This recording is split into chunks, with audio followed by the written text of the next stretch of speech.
Oh, oh, oh my god. I'm not PNG anymore. Or for now anyway. I'm not PNG anymore. Oh my god. I am um somewhat back to how I used to be. I don't know. Does it really matter anymore? Who knows? I have no idea. Man, every time I check like the mouth forms, it just doesn't feel like anything changed. Like in terms of sensitivity. Uh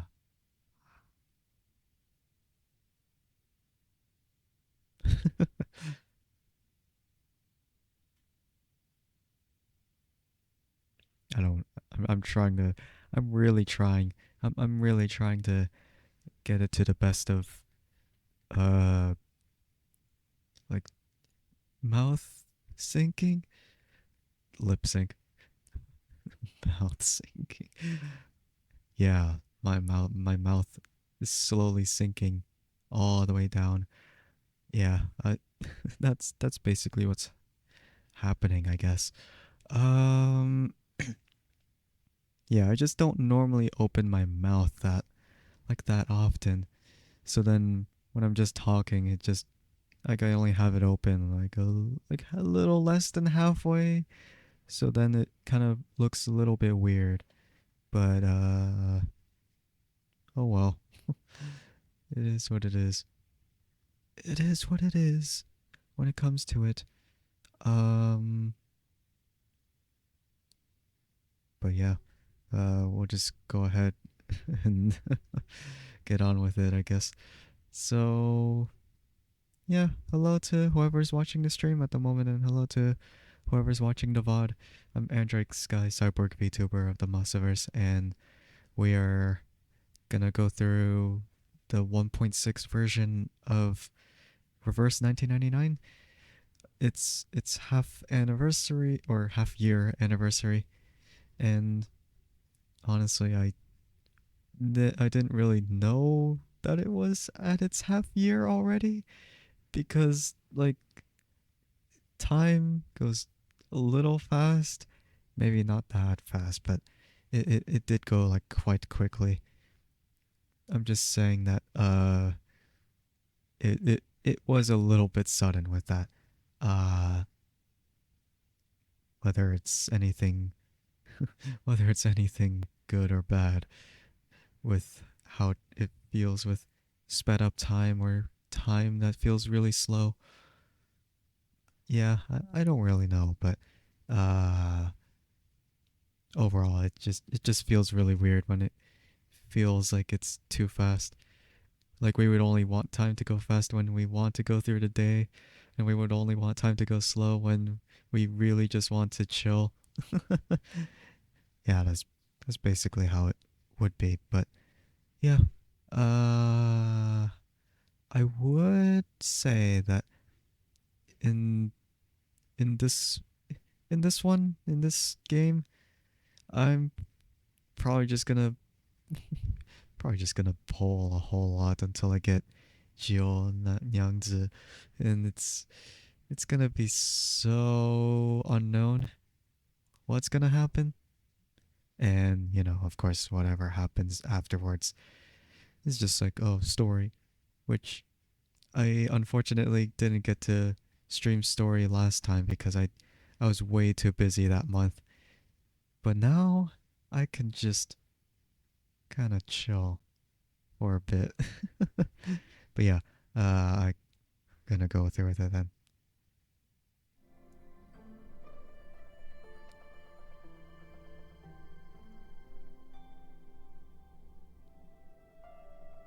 And it's back to a very, very old format. Uh, yeah. By old format, I mean it, we have we have the screen like not fully taking up the screen. Oh yeah, and that's not supposed to be there because it's a new stream. It's a new stream, not an earlier stream. Yeah, uh, just a whole lot to look for. I've just been stockpiling on resources because I just didn't know what else I needed to do. I mean, I kind of want to know what to do, but I, at the same time, just didn't feel like it. I was just really lazy. And, I have this many clear drops. I have that many. I don't actually know how much that actually takes up. I mean, yeah, that's quite a bit. That's quite a bit. And that's to add on the 73 unilogs that I like had up to like saved to this point. Like that's really funny. It's like totals up to about 179 pulls, I guess. But it doesn't stop there. It doesn't stop there. You get like 10, like you get 10 more from this, and you get another multi, like a free multi from this, and then I don't know from there. Oh yeah, this on skin is free. It's a free skin you get for her, which is surprising because I thought normally with free skins they're for your 5 stars. No, not 5 stars. They're for your 3 stars or 4 stars. Of course there's like A Knight and the other 6 stars and 5 stars and 4 stars, so on and so forth. I think A Knight's is like really special though because it changes the whole look of him. But yeah, this one is like store exclusive. This one's free. The rest of these are like these two are store bought. This one's battle pass. But yeah, they put a whole lot in this one. It's kind of wild. It's kind of wild to be honest. Like that they gave this much at this point. But yeah. Okay. The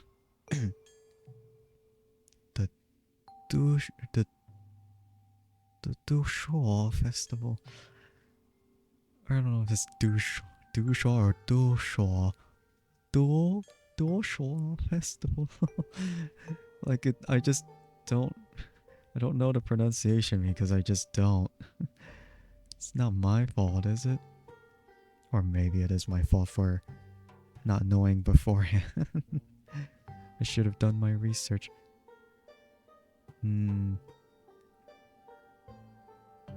But Seiko, there's all these other banners. Who cares about the normal ones? We only care about the limited ones. Okay, we're gonna go through with it. However we approach this. Can I be lucky? Can I be?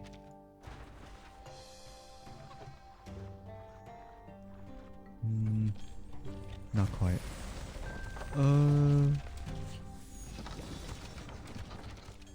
mean, I could just look through whichever. Yeah, I already have you. I already have you. I already have everyone else too. Oh yeah, and because like there's this new like spark system. Like for every pull you do, it adds up to this, and then you can like spend it on whoever you want. Like if you didn't, like in case you didn't get Jionyangzi, if you pull 200 times at most, then you could just buy her in the shop here. Or you know, if you pull 50 times, then you could get a 5-star in this shop. But yeah, that's it. That's it. I don't really know what else. I don't know what else there is to it. No. Not really. Okay, hold on. There's something that I should do right this instant. or else it's not gonna not gonna make sense. uh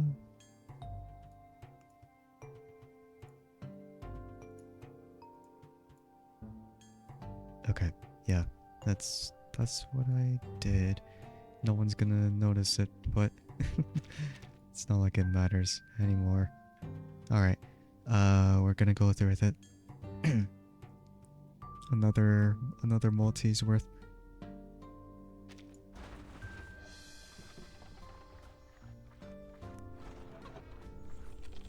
No, not quite. Not quite.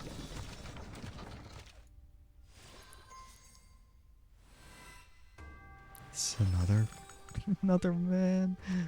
Come on. Another click. I already have you. I don't get it. Man, it's gonna take a while then. I still have a lot, so I'm sure it's fine. Oh man, it's kind of weird. It's kind of weird going through this. Don't give me another click. Okay, thank you. Well, I prefer if it was someone I did own already. Come on, it should have been that one new 5-star. Oh no, I looked at the glimmer on that, or shimmer, or glow. It was ugly looking. Yeah, I was looking for Yenisei, or however you'd say it. That doesn't really sound Chinese, and it just sounds more like a different thing entirely. Oh, I can feel it. I think this is the one. Yeah. Ah. Alright, please. It's gotta be mineral. Oh, fuck off. Nice to meet you. This room is very classy, yet it can use a bit of warmth to its perfection. I think I can offer you a solution. No. Your solution made it more problematic. You gotta be kidding me. That's like the worst spook I've gotten in this one. It's like mineral. But just so we know, there's definitely more 6-star mineral characters than we imagine. I mean, I completely forgot how many. I know Eternity is one of them. I don't have her, but... Or I don't have her in this one anymore. But I think there's like 2 others, which Miss New Babel was one, Eternity is another, and then Medicine Pocket's another. Yeah. No. Wait. I forgot some of them get put into like the normal banner afterwards. Okay, so 1, 2, 3, 4. 4, huh? 4? I forgot if Calabona was one. Yeah, I could easily get spooked in this one. I forgot if this one has like a guarantee system. Enjoy right up my ass. It's like 50-50. Okay. Better. Because normally I just get the character the first time instead of getting spooked. Okay, that's not entirely true, but that's not entirely true, but yeah. I'm just gonna be guaranteed her if I pull just a little bit more.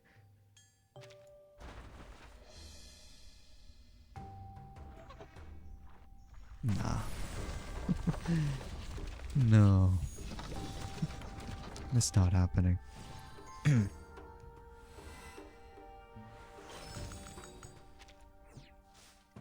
No. Give me something new, not something I already have. What the hell, man? Ah, just spin the wheel. Spin it, spin the wheel. Oh. Oh, there you are. Greetings. I don't think I will ever get used to the coldness of water when I'm not performing divination. Nice. Finally, someone actually knew. God damn it, man. Oh, wait, this is it. She's gonna be here now.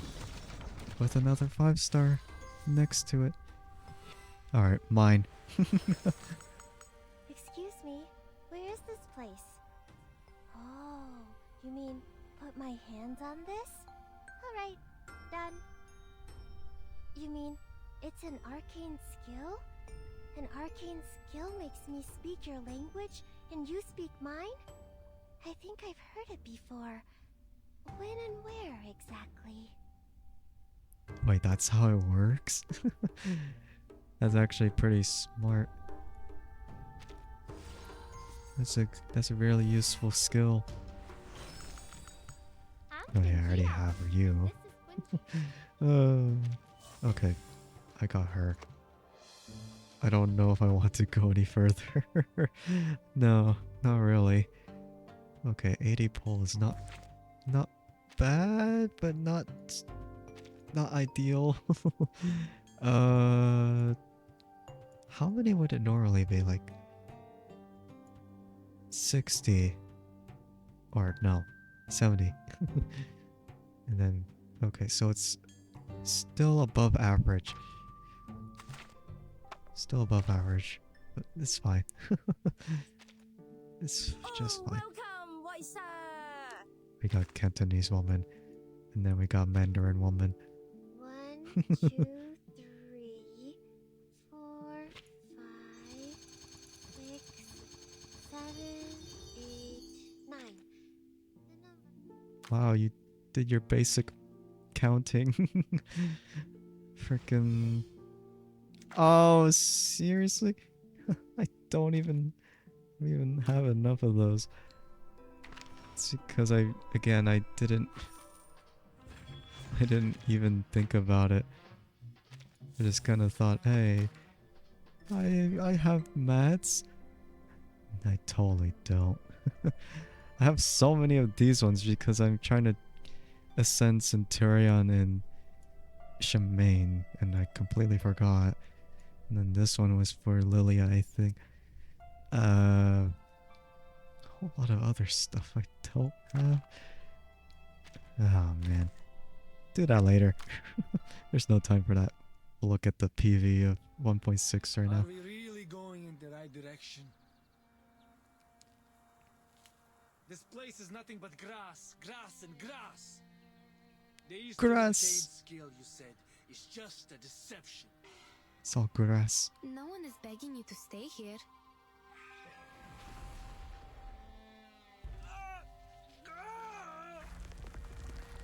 Oh, what is happening to you? Oh my god, man.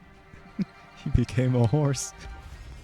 Oh, 2 foreign merchants. I'm Jiu Nyangzi, filling in for the former Zhili. Are you in trouble? Our teammates were turned into horses and brought away by a talking giant bird.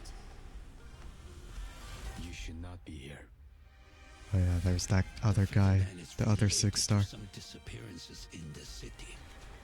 You're a Xiangrui. Why do you have to do that? Stop this now, or even a real Xiangrui cannot save you from the disaster. Nah.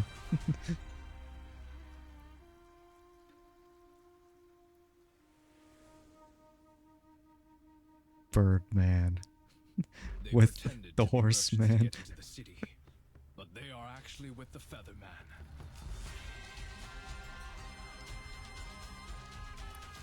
I guess they don't like that guy. We'll just have to see through the event story.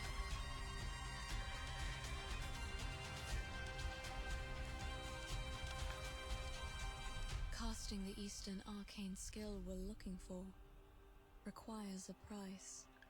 A terrible price. Yeah, that woman. That lady. Some people mentioned that lady Picture was of the wand is Burton's mom, complete. but I Please can't have a say. look. Great. All thanks to that foreign lady. She must be good at painting. Oh, wow. That's a... Wow, what a detailed painting. Alright. Yeah, there's definitely stuff to do here. And there's definitely stuff to do there. Soon, with the mains bulletin as usual, Echoes in the Mountain, not sure about that. And then the one with Gutian. But I don't freaking know. I don't know about anything else. But yeah, this is the new event. Kind of curious about how it goes, really.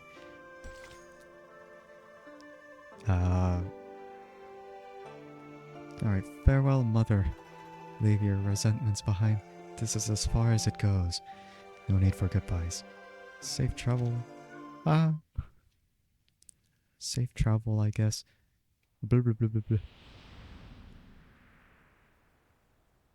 Notes on Shori. Or Shori. Shori?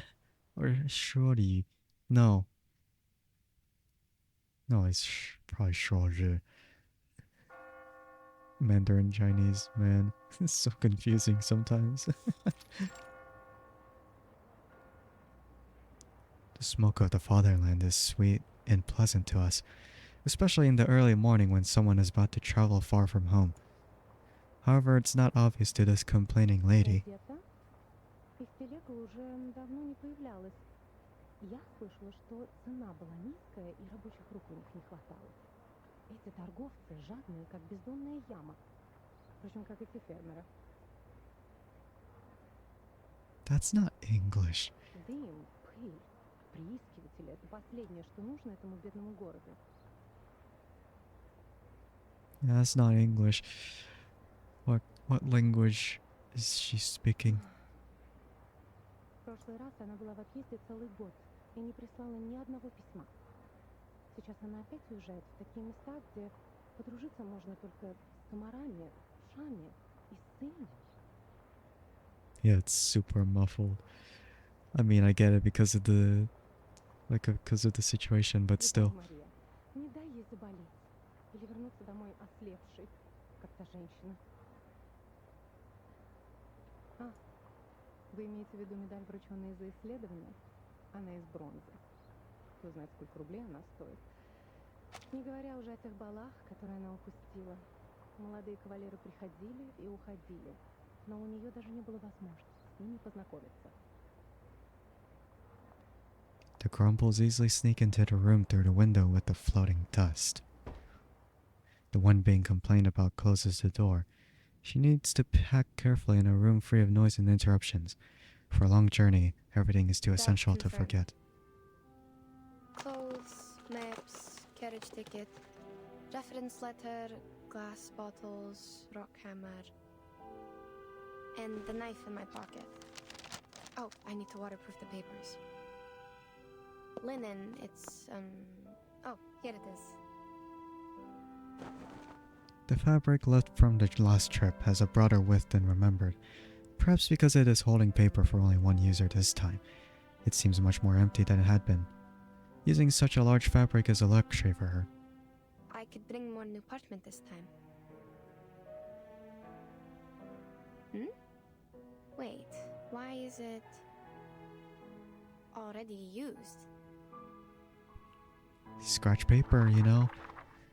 A written document is hidden between blank sheets of paper. The handwriting is inconsistent but neatly penned.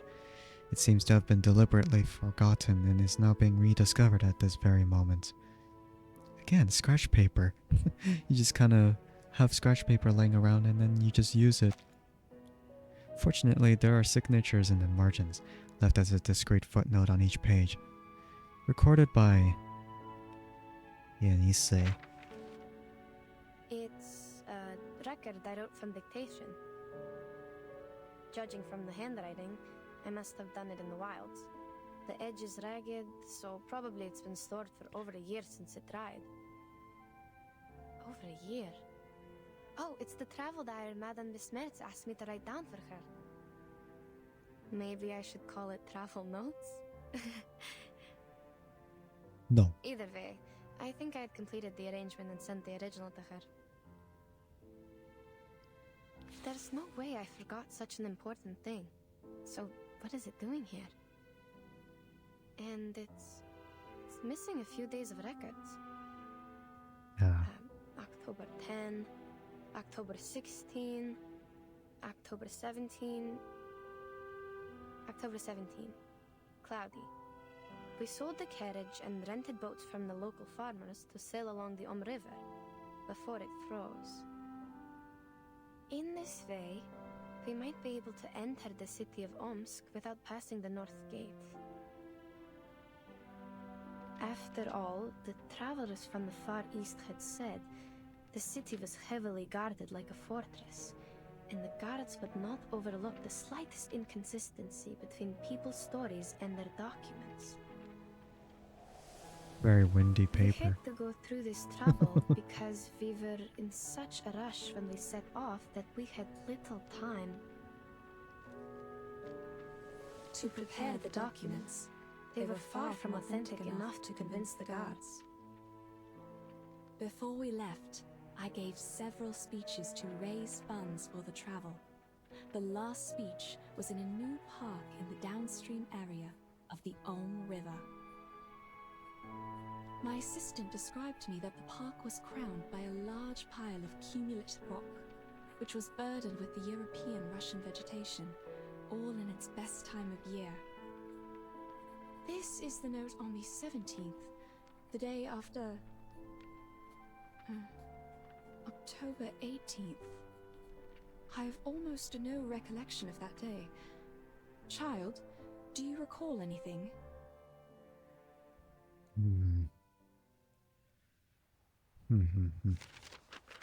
The girl is busy checking her records. After a while, she opens her mouth to respond. October 18. I do. After we took a break and collected the supplies we needed, you talked to the governor. He introduced you to a historian and sent a land surveyor. Oh. Yes, I remember it now. Bits of trivia. Let's skip that day for now.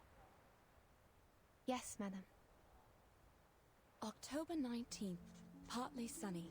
I elaborated on my plan in my speech in the park. One of my arguments mentioned the Duchois festival in the Eastern Land. Legend of the Duchois festival. I was gratified to see that the audience was drawn to the relations between land worship and the historical geological features in Asia, and the investigation materials about a long-lost arcane skill. While the forms of land worship vary from one religion to another, the stories about an Eastern arcane skill known to the merchants as Ask and Acquire are almost identical. In those stories, men and women with determined minds overcame the highest mountain and the deepest canyon to seek an answer. They patiently endured the suffering like the ascetics, pleading for the gods of Shirti's motherly mercy and hoping to be given what they asked. The girl quickly makes a note of these important words. From unknown to familiar, she has known these names for a long time. Even to this day, after the Seekers are long gone, the god has never shown itself to any one of us. But we know it was there, for there is no better proof of the Ask and Acquire than this revived land. There is a sureness in people's remarks on Ask and Acquire. They are certain about its authenticity, like any geologist would not doubt the difference of soils and floodplains and mountains. That's right. Do we really have to see it to believe it? none of us have ever touched one sedimentary rock, but we can infer that such a thing exists. The girl's speedy transcription follows in close synchronization with the speaker's words, but even so she hesitates at this moment. Madam, your analogy? Is there a problem? The existence of sedimentary rock can be verified, but that of the lost arcane skill cannot. Which is what I'm going to do now, to find the last piece of the jigsaw puzzle. Pardon me, ladies. A third voice rings out. A young man in glasses tidies up his clothes and walks towards them. She's right. We do need to find something, otherwise, how are we supposed to make up for this time we've spent running and waiting? It's the guy who turned into a horse earlier. What? Well, I mean, it's not happened Take a yet, good but look around. in the trailer. The girl realizes that there will be nothing more for her to record today and puts away her pen and paper. Then she stands to take in a complete view of the steppes now that the roaring wind and rain had ceased. Vultures, the same color as the dark earth, hover above their heads, gazing with a scavenger's intent at all the creatures below them that seem to have stopped moving. The rain has stopped. Don't act like you just noticed it, miss. How much longer are we going to wait, huh? Long enough for the vultures to eat the flesh and bones? You! Mr. Krolik, you're troubled by unnecessary concerns. The vultures are scavengers. They are here only for the animal corpses brought by the thunderstorm. They will leave us alone. So they don't pose a threat. Then what's with the waiting? His hurried speech reveals his nervousness, though Yenisei doesn't understand why. If you're trying to get us back on the road, you have the right to propose it directly.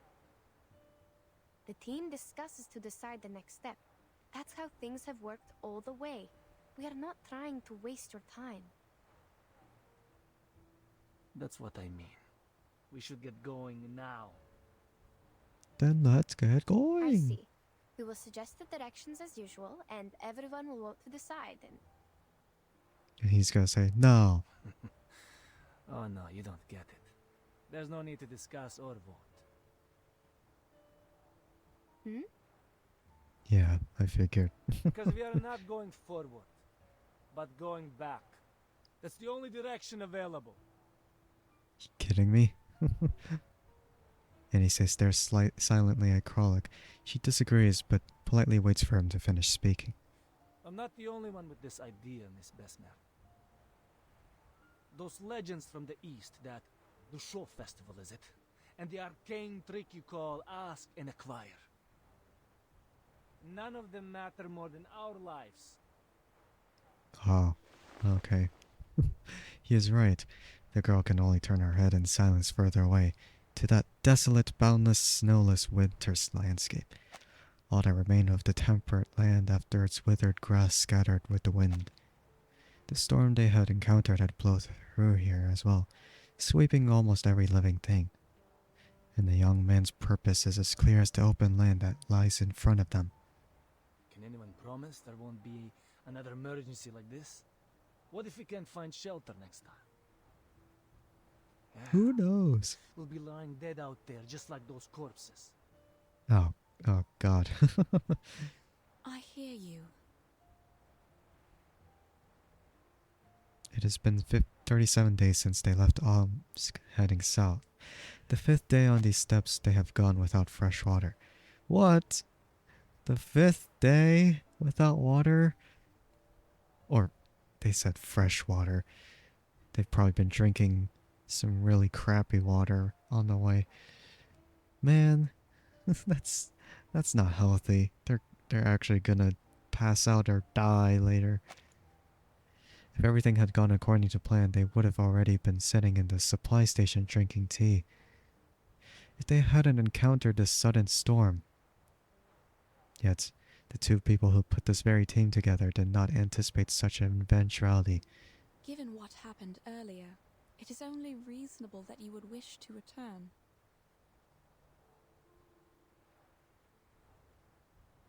This marks a moment of disagreement when all the measures sow the seeds of discord.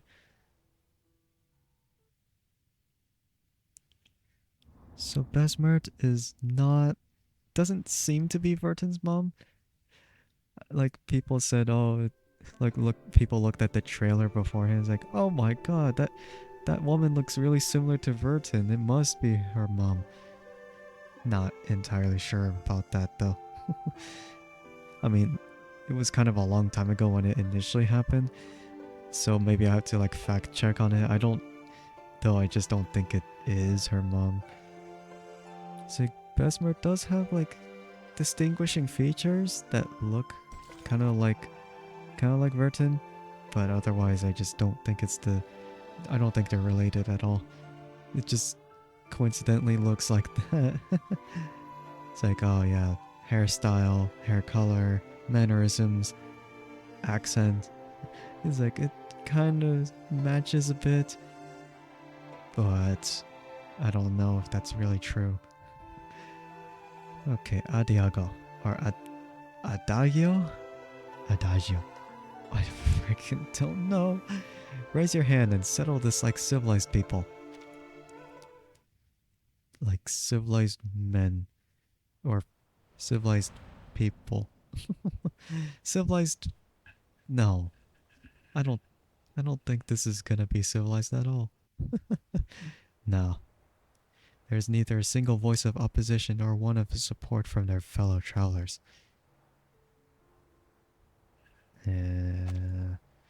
If Besmert could see their expressions, she might realize that the silent assent had actually been the sound of plotting minds. So are we on the same page? No. I fully understand where you're coming from, and I acknowledge your reasoning. But... What are you trying to... But we still need a vote yeah, to there you decide. go. Kralik opens his eyes wide, pure joy flickering within them, and waits for the person in front of him to utter the words he longs to hear. Wait. Yanise couldn't stop the inevitable. The explorer with a knack for speeches always seems to have a strong belief in her own persuasiveness. No problem, of course. It's the civilized way to solve it. But I require we skip the speech. We have no time to waste on your monologue. Oh, yeah, that's true. All right. But man... Madam! All right, gentlemen. If you agree to go back, please, raise your hand. As these words land on the listeners not far behind him, the people slowly begin to raise their hands to their ears, fingers crossed. In the end, Kralik has it. He faces both of them, simply raising his hands as though grandstanding somewhat, and a victorious smile stretches across his face. 4-2. See, we can make decisions in no time. Right? Yeah. But... This is their trap, madam. We can't just... Are you really fine with going back empty-handed like this? The vote was required by Miss Besmert, not me. And you, I'll take it that you're challenging me to a duel if you continue with this slander. I see. No, good sir, please don't take it the wrong way.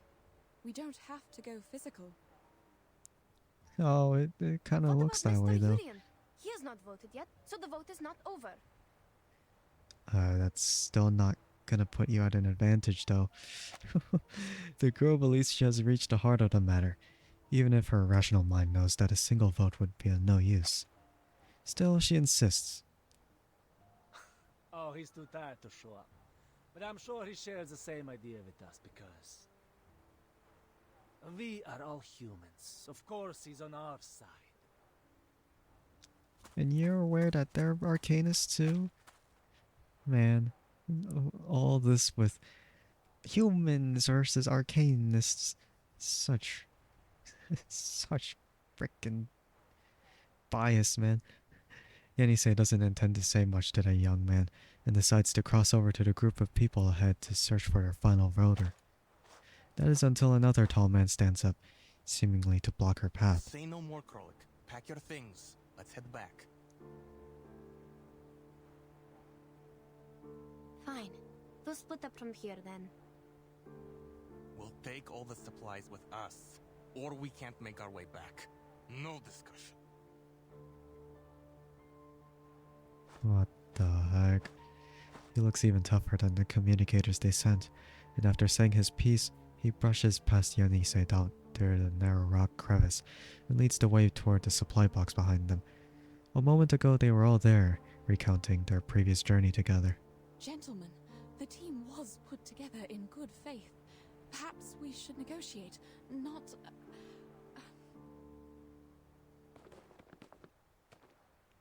Yenisei's solution is to chase after him and plant herself between the man and Bessemer. The compass doesn't work here. You need me to find the way back. Leave our supplies, and I'll show you the way. Man. You have to do this the hard way. The hard way? The man shakes his head, clearly unwilling to accept the proposal. In her shock, Yenisei instinctively protects the person behind her, realizing that confrontation seems inevitable. Time to fight! Alright. Time to die. Or maybe not. Okay, I'll put Let's go. Jewel. I walk fast. Wait, she has an animation. Wait, that's different. I'm That's so different. glad we meet again. Is it just because it's default? No, she's just really special. I'm so Wait. glad we meet again. She's actually like one of those kind of limited 6 stars then, if she has like a special animation to like match up with this. Because we look at other characters and they don't have their like portrait animated. Jiu Nyangzi. 1, 2, Man. 3, 4. And then all this and that. Well, frick. Maybe I should get more of her. Actually, no, never mind. That's not wise. 1, 2, I still want 3, Getian too. Just stick with this. Because I'm thinking... Yeah, thinking it should be like that. Wow. So many things I haven't seen. Yeah, they're so dead though. They're so dead. God, it's eating so loud. Agents have guns. It's called common Oh, come on, that was really close. Damn it. Come on, stand up. There's one more round. It was like, that was really close, but... That, my friends, is not how civilized people solve their problem. Yeah, of course not. It wasn't my fault. He started it. Actually, no, that's not true. I took first move. The voice is calm and composed, but its gravity brings a swift end to the playful duel. Mr. Jorian, So he's here. In a makeshift team of this sort, the eldest member is often bestowed a special prestige based on their experience. Mr. Jurian. Monsieur Krolik, I thought you were here to discuss the reallocation of supplies with Madame Besmer. I didn't expect this. Well, Well, true that you didn't choose to be here. You are here because you have an important mission given by the governor to complete. We have come this far. Do you really want to give up now? the man's frame visibly shrinks. The pretense of communication has been exposed, and every word spoken by his elder makes it more and more impossible for him to As offer a for rebuttal. you, gentlemen, Petrov, I'm surprised you're here too. It's a risk that none of us expected, but it shouldn't have broken your will. I remember you showed a great interest in those ancient strata in the south when we were at the speech. All Man. we need is safety. There will always be a buffer period after extreme weather. We should seize the chance and head back. If you persuade Miss Besmet to give us a confirmed date before which we can find the running water and come back, we can stick to the original plan. Madame Besmet? Certainly. You see, these are all negotiable. Wait, about the date. We can only decide after making an inventory.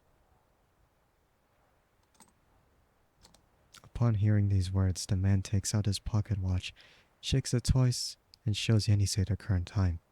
You have 30 minutes. To what? That's enough. Wait, I didn't pay attention. Oh, okay.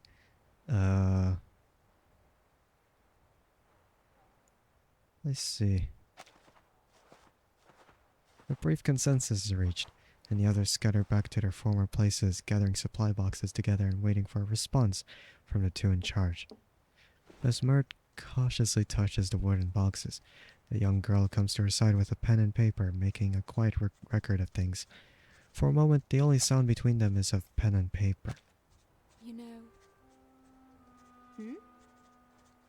Mr. Jorian is very interested in Arcanum and Arcanists. He is the keenest supporter of our journey besides the governor. Even if his understanding of Ask and Acquire is significantly different from mine.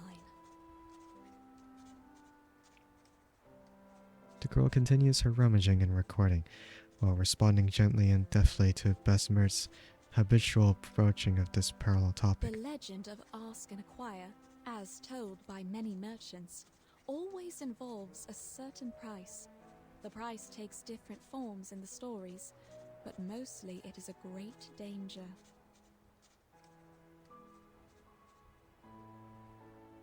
I believe that refers to the highest mountain and deepest canyon in those stories. I reckon so.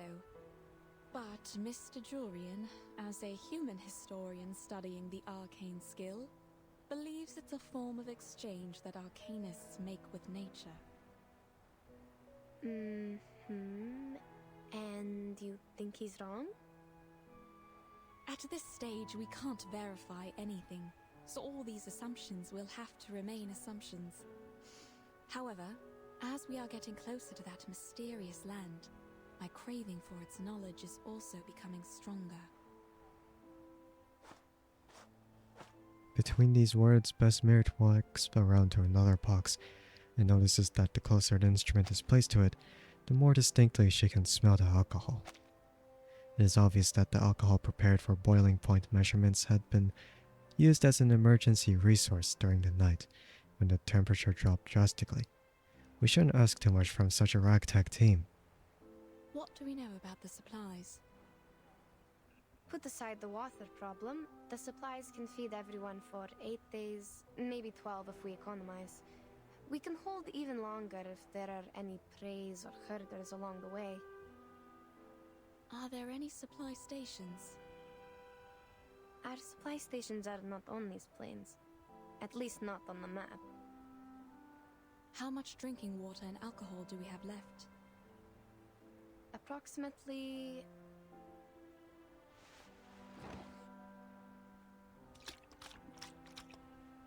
That does not sound like a lot. Oh great. These idiots put water in the alcohol. Now we are short of both. At least the alcohol has kept them warm. They could have just but drunk the alcohol. They just Alright, diluted the alright, alcohol, child. man. Now we should focus on the direction for the next step, not these bits of trivia. Regarding Man, which, who just wants be to clear, water down alcohol? what I have in mind is only slightly better than nothing. Better how? The moist air and the soil. Have you noticed? The soil beneath our feet is way too sticky, even for a land after a thunderstorm. Huh. I'm not entirely sure about this, but I tend to think that there is groundwater beneath us. Which means we are close to running water. I see. Alright. Let me think about how to get us there. Can't you use your arcane skill? What? Just because you don't know what to do doesn't mean you should count on this thing. You're not like them. I just want to make use of everything we have. Fine, I told you how it works. Without new running water, the old samples in the bottles can only show us the way back. That's the best they can do. To prove this, the girl takes a glass bottle from her person and places it in a waiting, doubtful This one is hand. from the lower course of the River. The arcane energy I can use for divination has almost faded away. Can it show us the way back? Sure, but that's not what we want. Only Mr. Krolik and his men would be happy to hear that. Upon hearing this, Miss Meert stands up straight. Although she cannot see her eyes, her silent posture alone seems to affect an aura rapid thought. Anise looks up at her and can almost hear the sound of gears spinning in her skull. To think on the bright side, we still have a chance to go home. But I didn't leave my homeland to go back there, madam. Yes, I know. I feel the same. I'm not suggesting we turn back immediately. It's just an option. To the best of my recollection, such moist soil is often found in the mountains and floodplains of the temperate zone, especially in the forest steppes covered with Chernozem. The landscape is very different from where we are now. Before we sheltered from the thunderstorm, you told me about a mountain in the southeast. It blocked the horizon from our sight, right? The girl's eyes widen upon hearing these words, the expression of a hopeful epiphany. Based on this, I would assume the thunderstorm was the result of a stronger convection coming from the other side of the mountain. Now, on the steppe, to form a cloud large enough to bring a thunderstorm would require a large amount of running water. And the source of the running water is probably on the other side of the mountain. Exactly. We can set off in that general direction. We might not find any water there. That's the worst result. In that case, we can still return here with the help of your arcane skill. As long as we have that glass bottle with us. That's right. We tell them we need another 5 days. I don't know about that. I don't think they're patient enough for 5 days. Besmert grips the glass bottle in her hand as though clinging onto one final trace of hope. They won't accept more days than that. If they won't even settle for this, I will convince them, like I did when I first got them on the team. Really? Now that's a little hopeful there. Ah. Okay then. Okay, Besmere.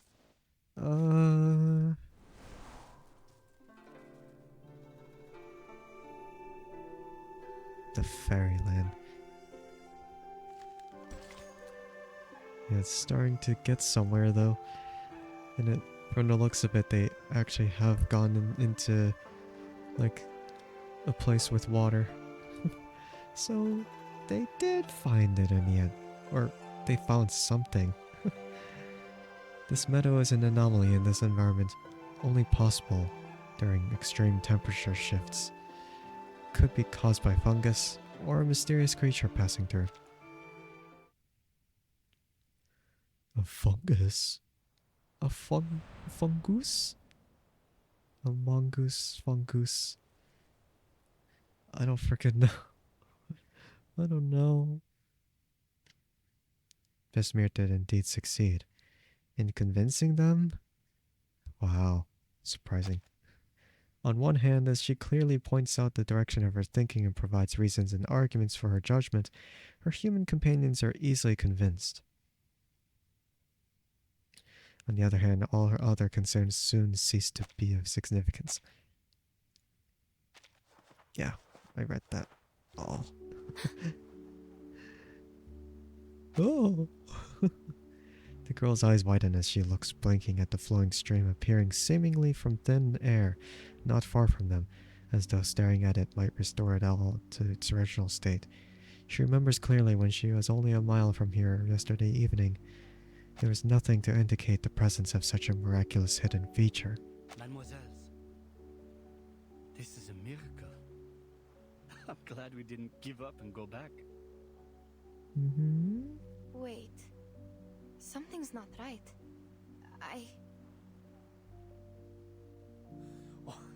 What are we waiting for? Water! Water, water! Not intending to wait for an answer, he runs towards the stream, an unheeded reaction to the long labors of their journey, through the desolate wilderness. We are on the right path. I have nothing to say. The humans move briskly toward the rushing stream. For a moment, only the two arcanists remain skeptical about this new variable. No, wait. Please don't. Drinks it. Unable or unwilling to heed her shouts, they rush into the stream, sinking their faces into the water and pulling them out, with smiles as wide as if they had never seen such a natural beauty before. Standing beside Bismuth, who had failed to stop their advance, the red-haired girl cautiously retreats as well, marking a sharp contrast with the humans who embrace the water like a fish too long in the air. What? Madam, you didn't tell us the running water was right on the side when we pitched camp yesterday. Yes, because I didn't notice any signs of water. I thought it was your doing. I wish it was. But sadly, this is beyond my power. I'm not even sure if we are still staying on the planned route. Well, now they're gonna turn into horses now. This is obviously not good news. As Yenisei's silence reveals, Besmerit immediately realizes the ambiguity of her words. Indeed. I can hear the river flowing and running against the stones and shores. Have you noticed anything else? Yes. I'm not an expert, though.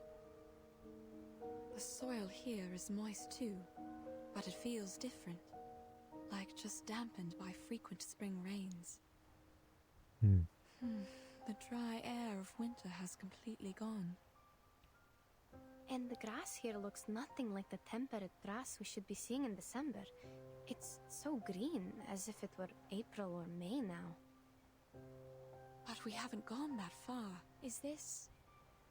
It's a trap. Is this some kind of illusion brought by arcane power? Maybe. Whether it's an illusion or something else, there must be something wrong with the water they drank. You're right. We can't let them drink it. Too late. It's too late. Yet their rational reputation... Wait.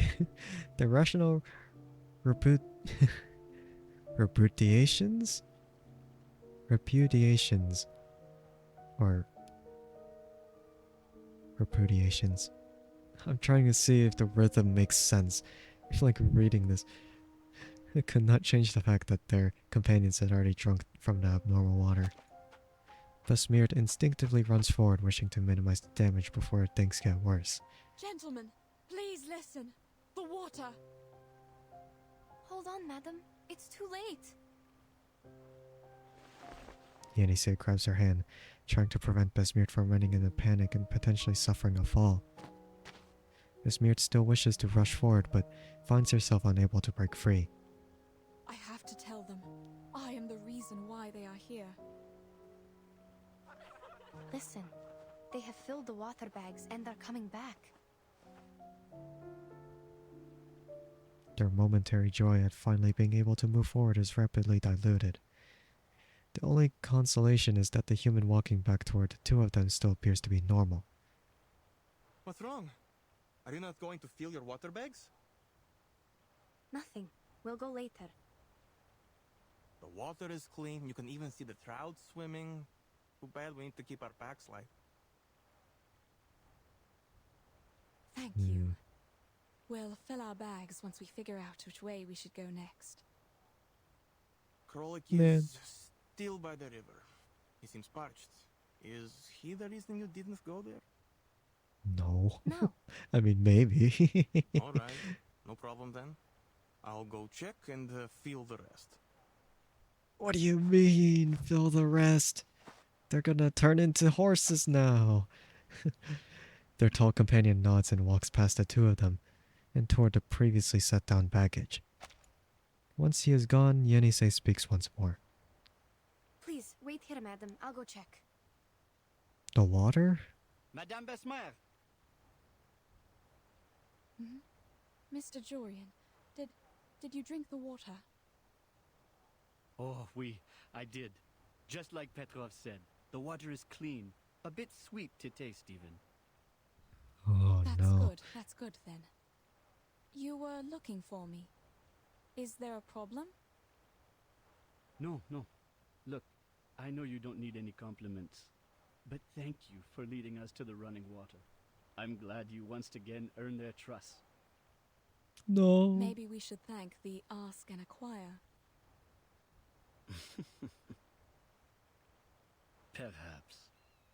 Perhaps. Maybe. It's time for us to set out again for the Eastern Arcane skill you mentioned.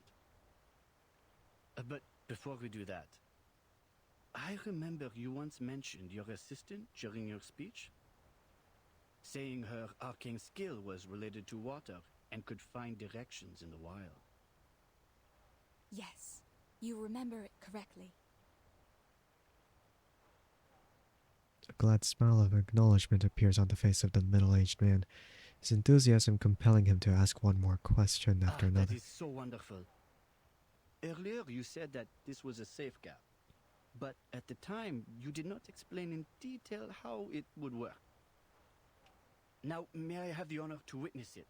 How does she communicate with water? Will she be possessed? What? Or like those No. mystics in the palace? What the hell? Sir, my arcane skill cannot predict what will happen precisely, and it is not cast through possession. Please do not overestimate what you don't understand and simply count on it. I know, child. I'm only curious and hoping to see it with my own eyes.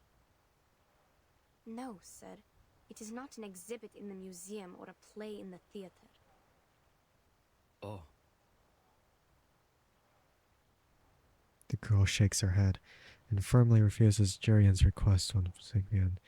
But he doesn't care. He has received more of an answer than he expected, and as he leaves he smiles and straightens his collar again, bidding goodbye to both of them, respectively. They look all right. For now, For yes. now. I feel uneasy about it. I have to go there. They're gonna get There's some little you can funny do even if you things. go there, given the condition of your eyes. I will go check them, one by one. Wait, Mm, Mr. Jorian just asked about your arcane power.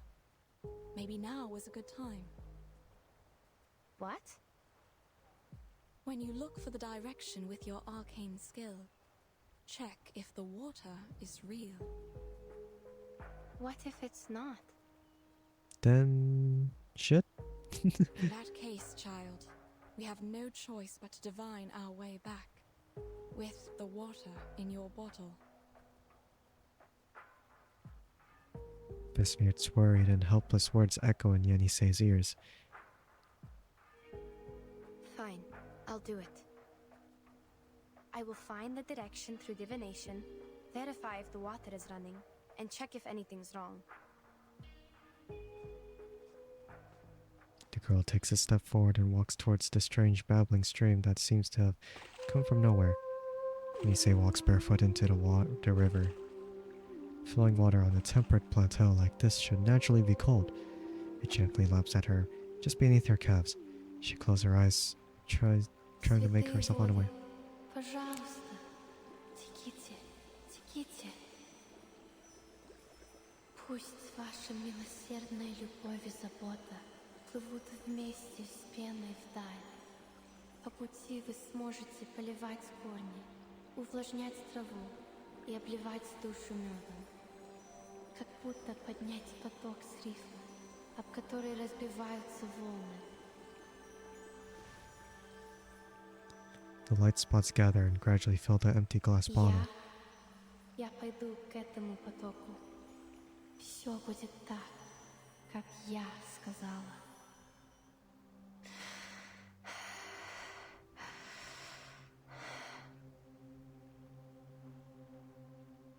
Southeast.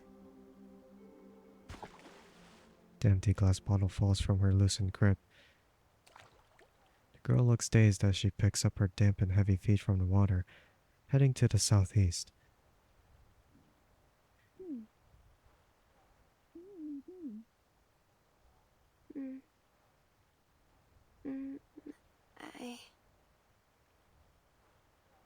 Half of her mind is still in the realm of delirium. The sounds she hears are fragmented into pieces that she can only attempt to fit together. Wait, so what was that? Trying to or the temperature. Okay, whatever. Yet through the difficulty of her present state of mind, she tries her best to make sense of what Bismuth is saying.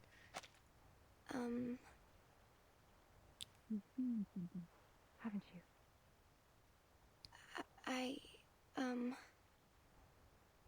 Easy, Yenny. Take your time. Yes. Yes. The sign has come out. I asked the river to show me the place with the strongest arcane energy. Then it pointed at the southeast among all the other directions. That is probably the direction we are looking for. And yes, this river is real. Running water. It is flowing with vitality. So All it's right. not the water? Perhaps I was wrong. Or It's maybe never wrong it's to consider all still the something. possibilities, Nathan. Please, wait here. I will mark the direction and inform everyone of it. Sure. Okay. Seems fine on the surface. But it's not actually gonna be like that, huh?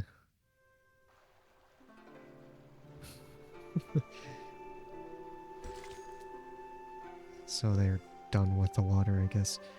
Strange horses. Oh yeah. Strange horses. Yeah, they're gonna turn into horses soon enough. The walking man, the crouching animal, the blink of an eye in a fleeting moment. Where they just they turn into horses. Inevitable when they drink water. But they say it's real water. Yenisei said it's real, but it's probably something different about it. Whatever. The spring scenery of the steppes stretches out to the edge of the horizon. The expedition team continues to trek in the direction indicated by the river. As they do, they scarcely notice as the terrain beneath them changes, until the party at last finds themselves like walking across bare rock. The uneven green rocks merge with grayish and purple granite, rough and jagged. In spots, tumbleweed and sand rice plants pierce through the jagged stone, billowing and cascading, and then plummeting down the cliff. The travelers also feel as though they are moving downward. As their surrounding peculiarities increase, so too does their breathing, which becomes increasingly restricted.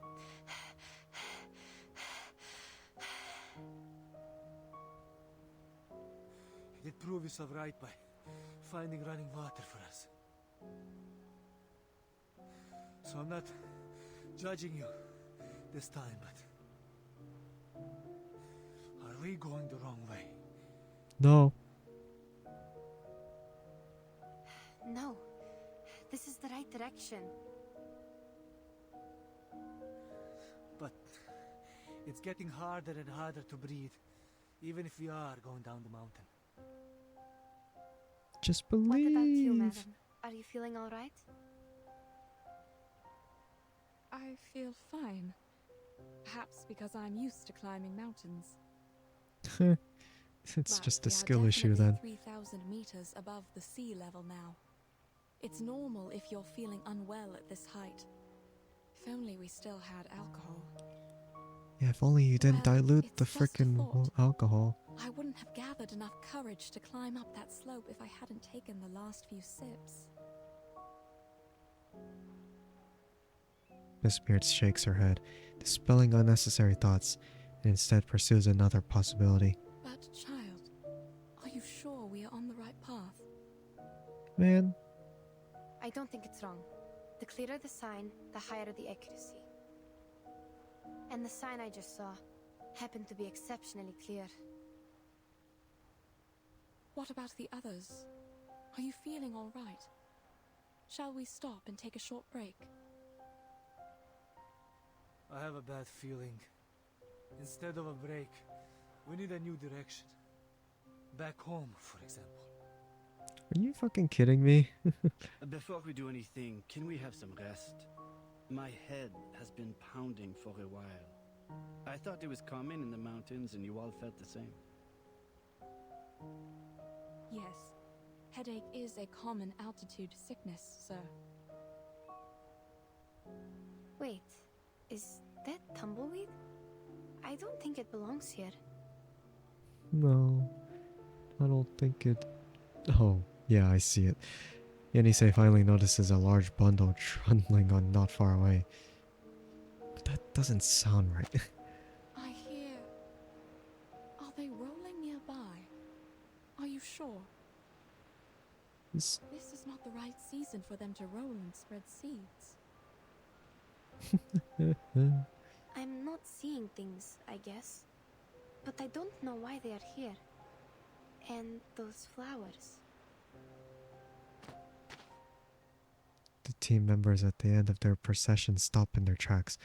The others beside him also stop as a result, until the entire team comes to a standstill. Something's wrong. Hey, you! Where are you taking us? Haven't you noticed the rocks around us? Their color is abnormal. I've never seen anything like this. Not even in books. That means it's the right Look at direction. the holes in the rocks. They were made by water erosion, and that's not supposed to happen in this climate. Calm down, sir. Perhaps we have reached somewhere beyond the other adventurers' records, but that's all. What about That's a this? new discovery. How are you going to explain it? Another one of your stupid arcane skill tricks? What the fuck? Man. Yenisei lowers her head to look at what seems to be ordinary yellow flowers. But these flowers wither almost immediately after blooming. It would be difficult to describe such a scene as anything less than a miracle of a curse. What? This is... What is it? Explain what? I don't know what species it is. It looks like a mini sunflower, but... Told you we should head back. Something's wrong with this dump. Man. Agree. We have a situation now. We should go back while we still can. You went too far in to go back, man. I have to say this is beyond my imagination. It's just a flower, yes? Why are you all so scared? I can't see, but... Vesmir reaches out to grasp the flowers again, but the petals wither beneath her fingertips. Now more puzzled, she tries touching a complete cluster, but only ends up with a handful of withered bunks? What? Husks. Man, misread it. The scent of these withered fragments turns rotten as their sweet fragrance disappears, leaving her having captured only the base note of their perfume. The smell. Everything is wrong here. The fog is not supposed to form in this latitude. The terrain is strange, and the plants, they wither in an instant. I don't want to say this, but this place seems to be cursed. These phenomena make no sense. We have to go back now. But it's too late. The voice of the young man is more resolute than ever before. Faced with such a bizarre situation, escape is unarguably the most rational choice. You heard them, madam. What do you say? Things are indeed weird. No, we are not returning. We have made it through the thunderstorm. What could be more dangerous than that? Perhaps we are getting close. Like those merchants said, there will be a price we must pay for the ask and acquire. Mr. Jorian, you also asked me about it. Don't you remember? On the contrary, madame, I remember it clearly. I have also told you my suspicion. It could be an exchange made between the arcanist and nature. What? Of course not. Look around you. All this bizarre phenomena. You know I wasn't making things up. You set out to pursue that arcane skill, yet we ended up here. I don't know what your next plan is, but count me out. Too late. Agitated by this abnormal phenomenon and talk of a possible sacrifice, the young man pushes Besmir aside and stands with the others at the back of the group. Previous scene of division and opposition repeats itself. No, I swear on my life, that is not my intention. Madame Besmert would never do that. And The point they is, the don't compass think doesn't so. work here. You will get lost on the way back without me. There's no doubt this is part of your scheme. Oh my god, man. Excuse me? Mr. Jurian already told us about your secret arcane skill. It's our last hope of getting home in this flight. Wow. We trust Okay. him. That being the case, you must come with us. Nah. Fuck you. No, I came here with Madame Besmert. I'm not leaving without her. Yenise also expresses her intentions clearly, never having been one to be swayed by external voices unless... It's fine, Madame. We can keep going on our own. Let's go back.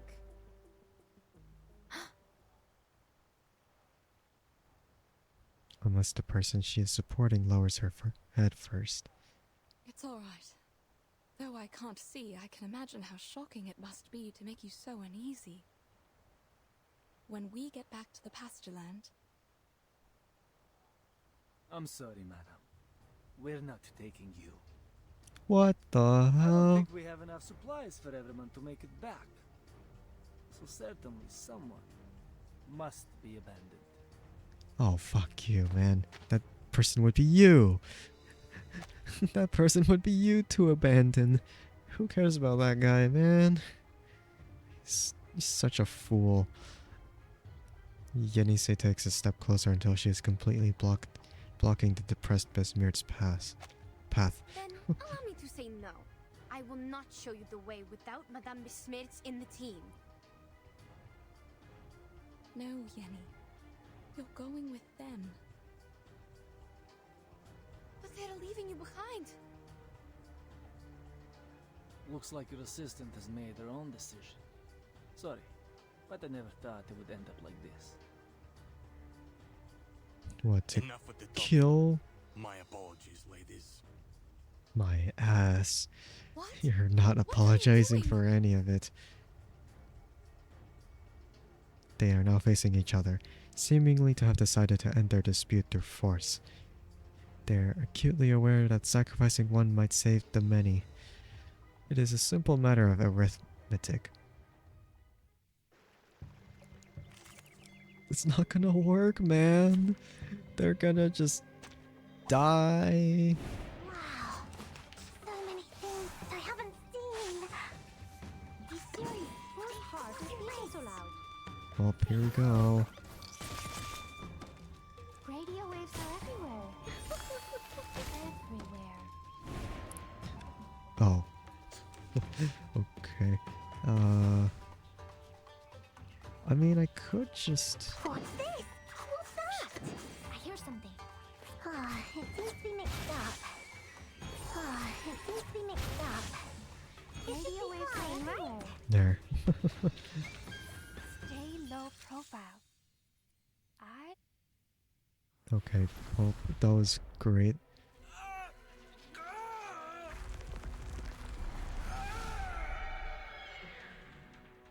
Okay, that's when they turned into a horse.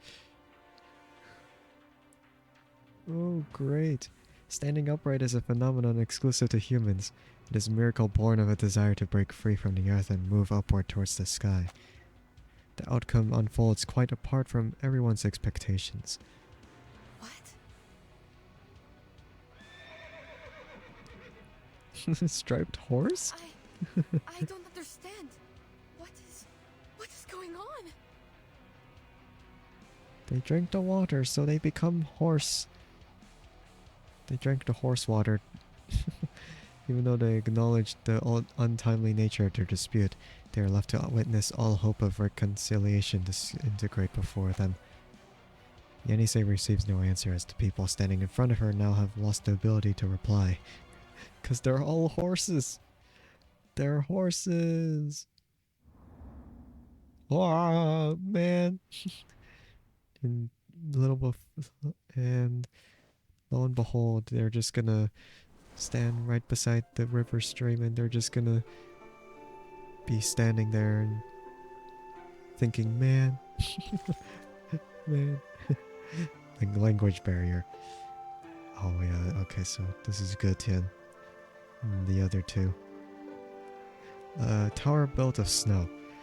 How come no one has ever mentioned it before? I wonder. Okay. No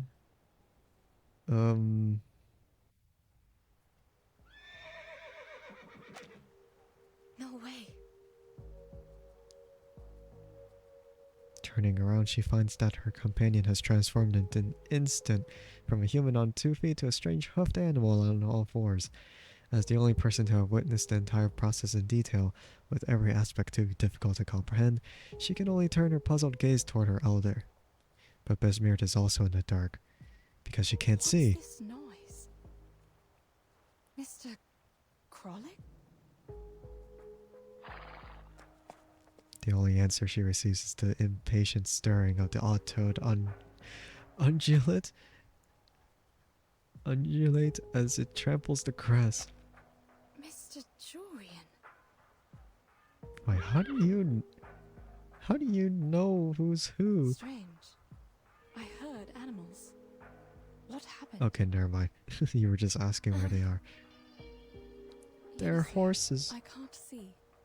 I need your help. Oh dear. Give me a minute. Looks like they turned into, I don't know, striped horses? Sorry, I'm not sure. I've only seen similar animals in books. They look a bit smaller than horses, but taller and bigger than donkeys. And they have yellow stripes on their skin. Perhaps some local species on the temperate steppe. Are you certain they're transformed from Mr. Jorian and others? Not the livestock of nearby herders? Yeah, we're rarely I certain. didn't cast any violent arcane skills on them, nor did you. Besides, I didn't sense any fluctuations of arcane energy. Well, it's the water. I have no idea. It's the water. I think if this wasn't because of us, there must be someone else around. Stay close to me. Maybe it was Gutian who turned them into horses. And it's because they drank the water and then he got mad. He's like, "Hi, how dare you drink water that's not yours?" The importance of rallying together and remaining vigilant has already been proven to them. The sound of raptor wings rapidly slicing through the air rushes towards the two travelers and their horses. It's here. Watch out. It? What is it? Some bird of prey. It's fast, judging from the flapping sound of its wings. We must go up front to protect Mr. Jorian and the others. We might be its target. Yeah, that's true. Yes, the flint. Take out the flint. Kindle the sandrice to drive it away. No, wait. I don't You're gonna think that's set a the bird of grass on prey, fire. But the human with wings.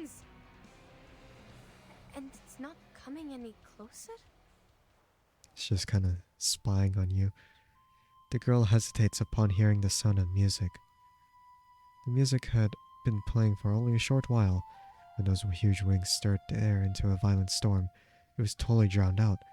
It wasn't until it gave up on advancing that the slow flapping of wings was covered up by the music.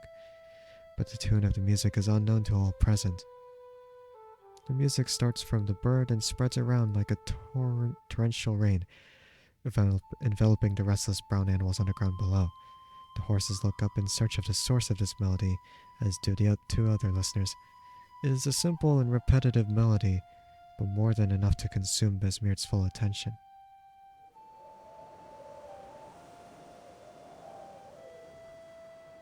It's the man with the legs and the wings. And... oh. Wait, so she actually has a blindfold on? Madam, that thing is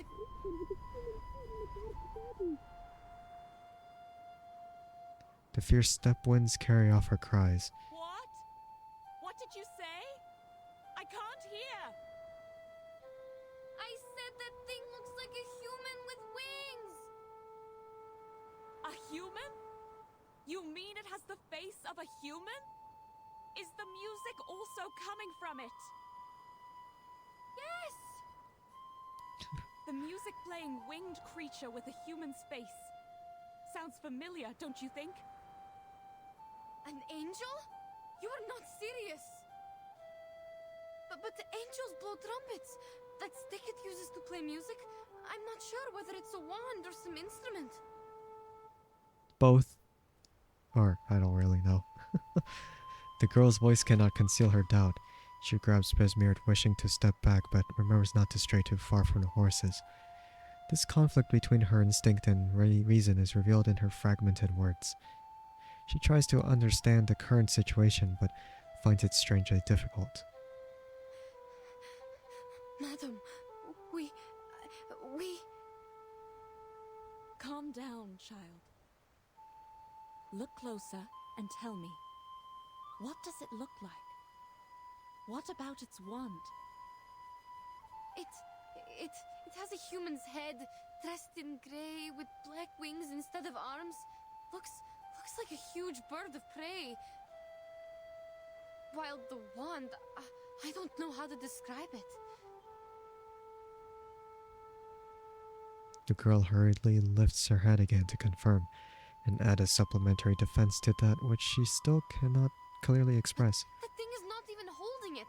It's making the sound in mid-air. Oh god, no. Sounds like a harpy. If there wasn't a wand. Well, But it that's doesn't closer. quite fit the descriptions in the book.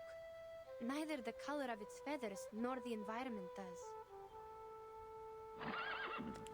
Playing the music through a different spot. As they're trying to figure out what's going on, the horse is effecting a brisk piaffe. Look up to the source of the sound. After a brief moment, the harpy turns around, flapping its wings and slowly flying away, with the horses following closely behind as if compelled. They are leaving after that thing. Stay calm, Yenisei. They must be under its control, but I'm not sure if a harpy can manipulate its subjects from a distance. Besmirt strains to extract something useful from her mind, hoping to find anything that might explain the absurdities before her. In the end, she gains nothing, and a doubt strikes at her head again, like a well-paced hammer. All right. Let's hope that... Hope that Harpy doesn't eat horses? Madam, we can't just stand here and hope. Nonsense. Hope that this is just a mind-controlling arcane skill, and they're just affected by it. I mean, probably. Right. We must follow that creature and break the spell on them. By attacking... Now you need to... Need to... What? Besmirt grabs Yenisei while her other hand points upward... Wait. While her other hand points firmly upstream toward a herd of horses. Yenisei takes only a moment to understand her intentions and calms down. see what you mean. I'll go first. Please listen carefully to my footsteps and find us as soon as possible.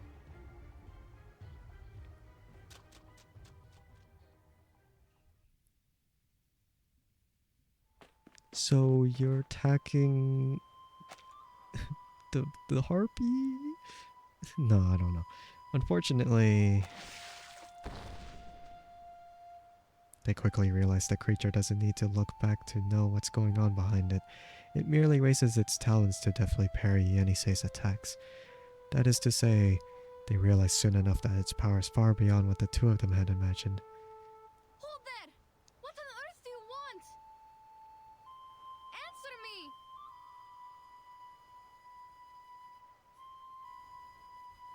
Perhaps it is because of this disparity in strength that the harpy seems not to feel any need to pay attention.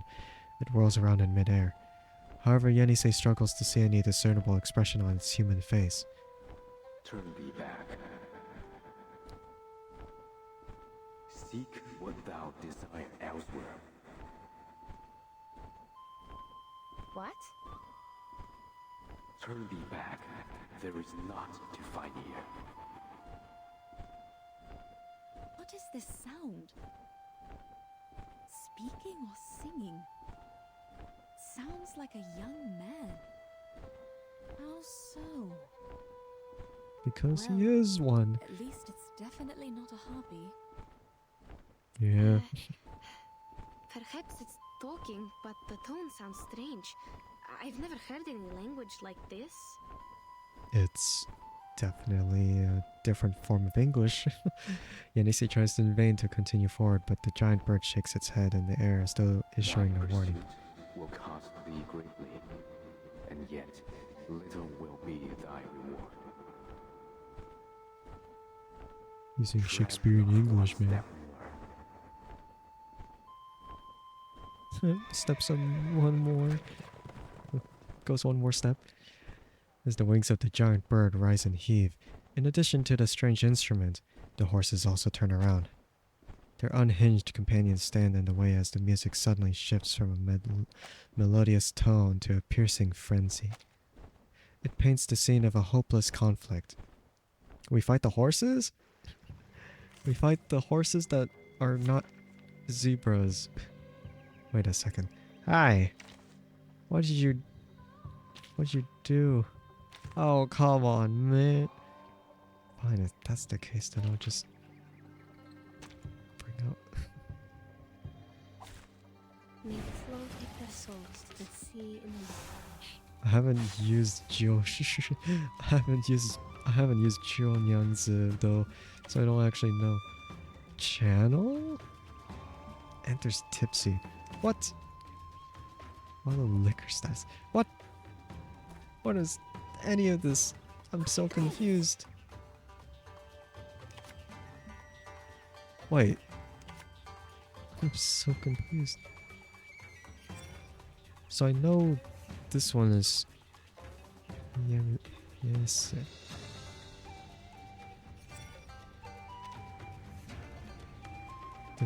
But then this looks really interesting. Be serious. They focused. Really made this year. Not light. Enjoy.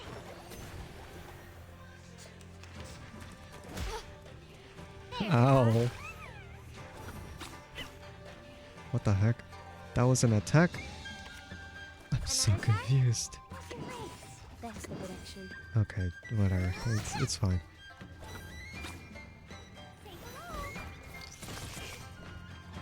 Like the difference in damage. I remember it's called lending a hand.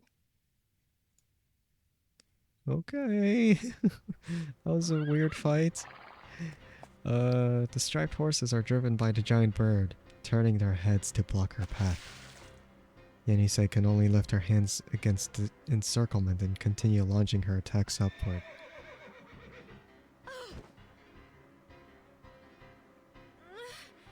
Gentlemen, get out of the way! Out! And you! Hey, the flying one! You can talk, right? I don't know your language, but if you are going to eat them, you'd better think twice. Horse meat has a bad smell. How would you know that? You've eaten that before?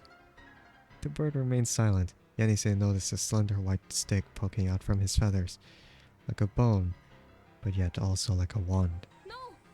Madam, watch out! What is he casting? What? I don't sense any hostility.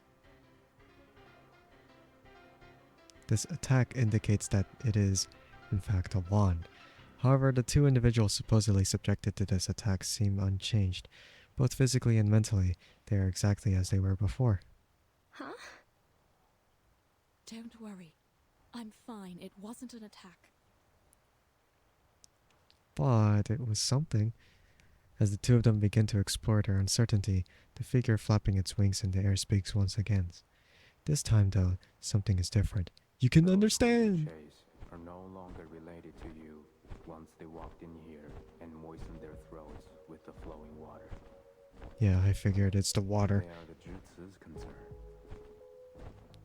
Damn. No more chasing. What is a GC? I don't understand. No, wait. I understand his words now. What? That's because But, he what is casted happening? that. Am I seeing illusions again? Madam, what about No, it's not an illusion. I can understand it too. Unbelievable. Is he able to speak different languages? Or can he learn from our conversation in no time? The attack he just made could be his arcane skill. I Yeah. can sense the fluctuation of his arcane energy. It's wondrous power that allows people to communicate. Speculation is unhelpful to your situation. Go back to where you came from. This time, its meaning is clear, but neither these words or device nor its tone of refusal can shake their resolve. Turning back had never been a consideration before, so of course they wouldn't consider it now. No. First, you must turn them back. Second, to go back or not is our decision to make, not yours. That was not my doing. Yenisei attempts to understand the true meaning hidden in the giant bird's words. Her mind spins rapidly and countless questions clamber up. This is desperate to her. You here and cast that arcane skill for us to talk, which means you think communication is a available choice between us. Yeah. Or, okay. Clamber up, desperate to leap from her tongue. I was trying to read as fast as possible. I could have just paused it, but yeah. You just mentioned the flowing water. Do you mean the river we passed by? And you say these striped horses are JC's concern. I need to know where that place is because they are my teammates. Besides, who on earth are you? I am no one. What And you I'm ask, whatever. I have no answer. Man, not even your Then name? What do you know? The 4 books and 5 classics, geomancy and feng shui, Chengwei divination. What are you talking about? The answers to many questions, naturally. The doubt in his tone seems to come straight from the bottom of his heart. Yenisei, listen to me. We might be asking the wrong questions. But we need to collect more information or buy more time. Whatever we are going to do, we can't just let him go. He will take Mr. Yurien and the team away from us. But clearly he is reluctant to answer these questions. Perhaps he'd be willing to exchange them for our supplies. I don't think that's to take it. them away. Perhaps because they are carrying the supplies he needs. No, not likely. You mean food or what? Let's, Stop. There's nothing else for you here. And I need nothing. What I yearn for is beyond even my own grasp. Damn. Wait! Good sir! The bird turns around and flaps its wings, flying away much faster than before. This time there's no music, yet the odd creatures follow closely in the wake of the wind raised by the motion of its wings. Darn! He flew away! Did I say anything wrong? No, it's your actions, not your words. Don't blame yourself, madam. He appeared to be the unpredictable type. Do you still have the strength to walk? We need to hurry up and go after him. No. Who cares about them? Who cares about them? They're just lame. Who cares about that Claude guy? The Claude guy, who cares about him? He talks smack about us. Besmird grabs Yenisei's arm and quickly chases after the piercing sound of the wind. And to be continued. So it was the water, even though the water was not really unusual. That's strange. Oh, they really did chase after him. That's really strange. I like how like the chess piece is kind of like floating mid-air.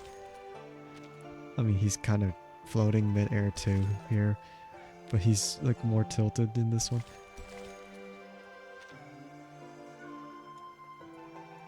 Yeah, no clue what's happening here.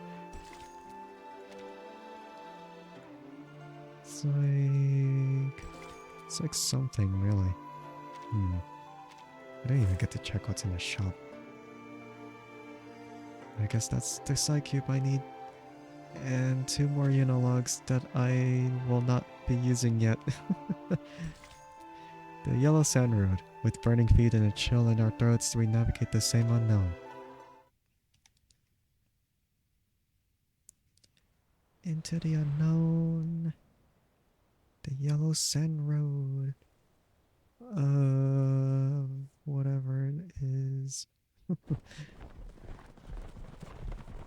In the battle between 2 lakes and 4, they find themselves on the back foot from the beginning.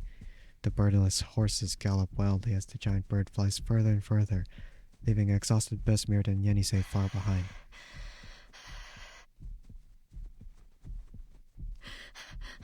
Madam.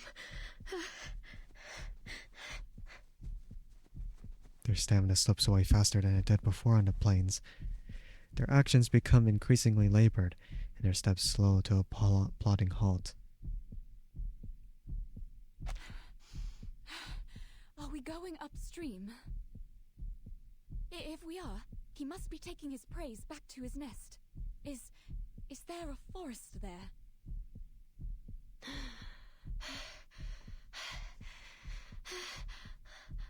I'm sorry, madam.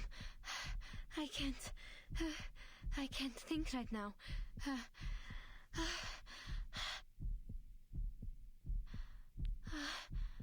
I can't see anything. Only stars.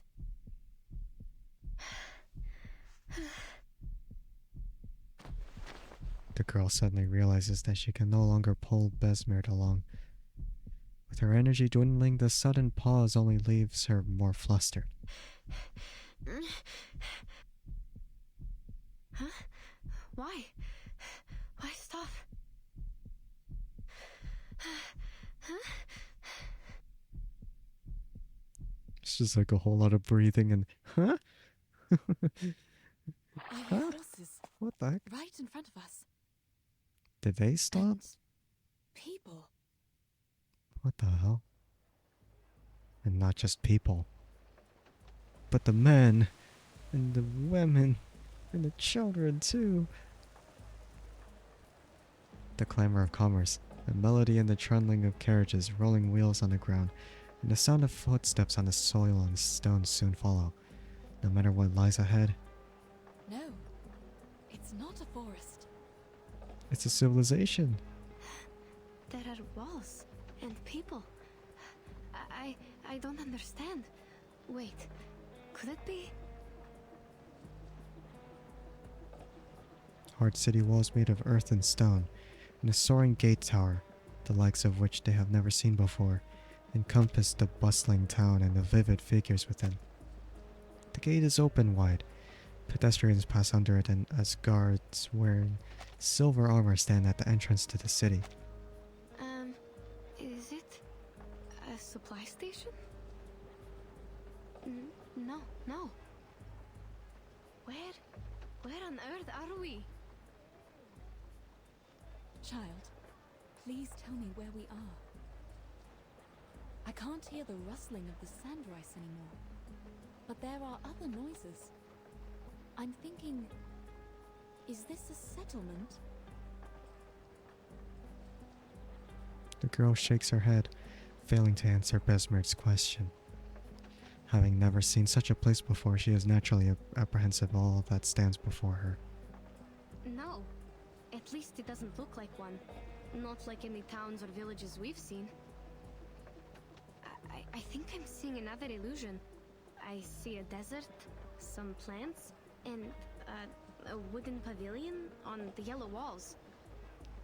The roof of the pavilion looks like bird wings, and the people down the walls are quite different from us.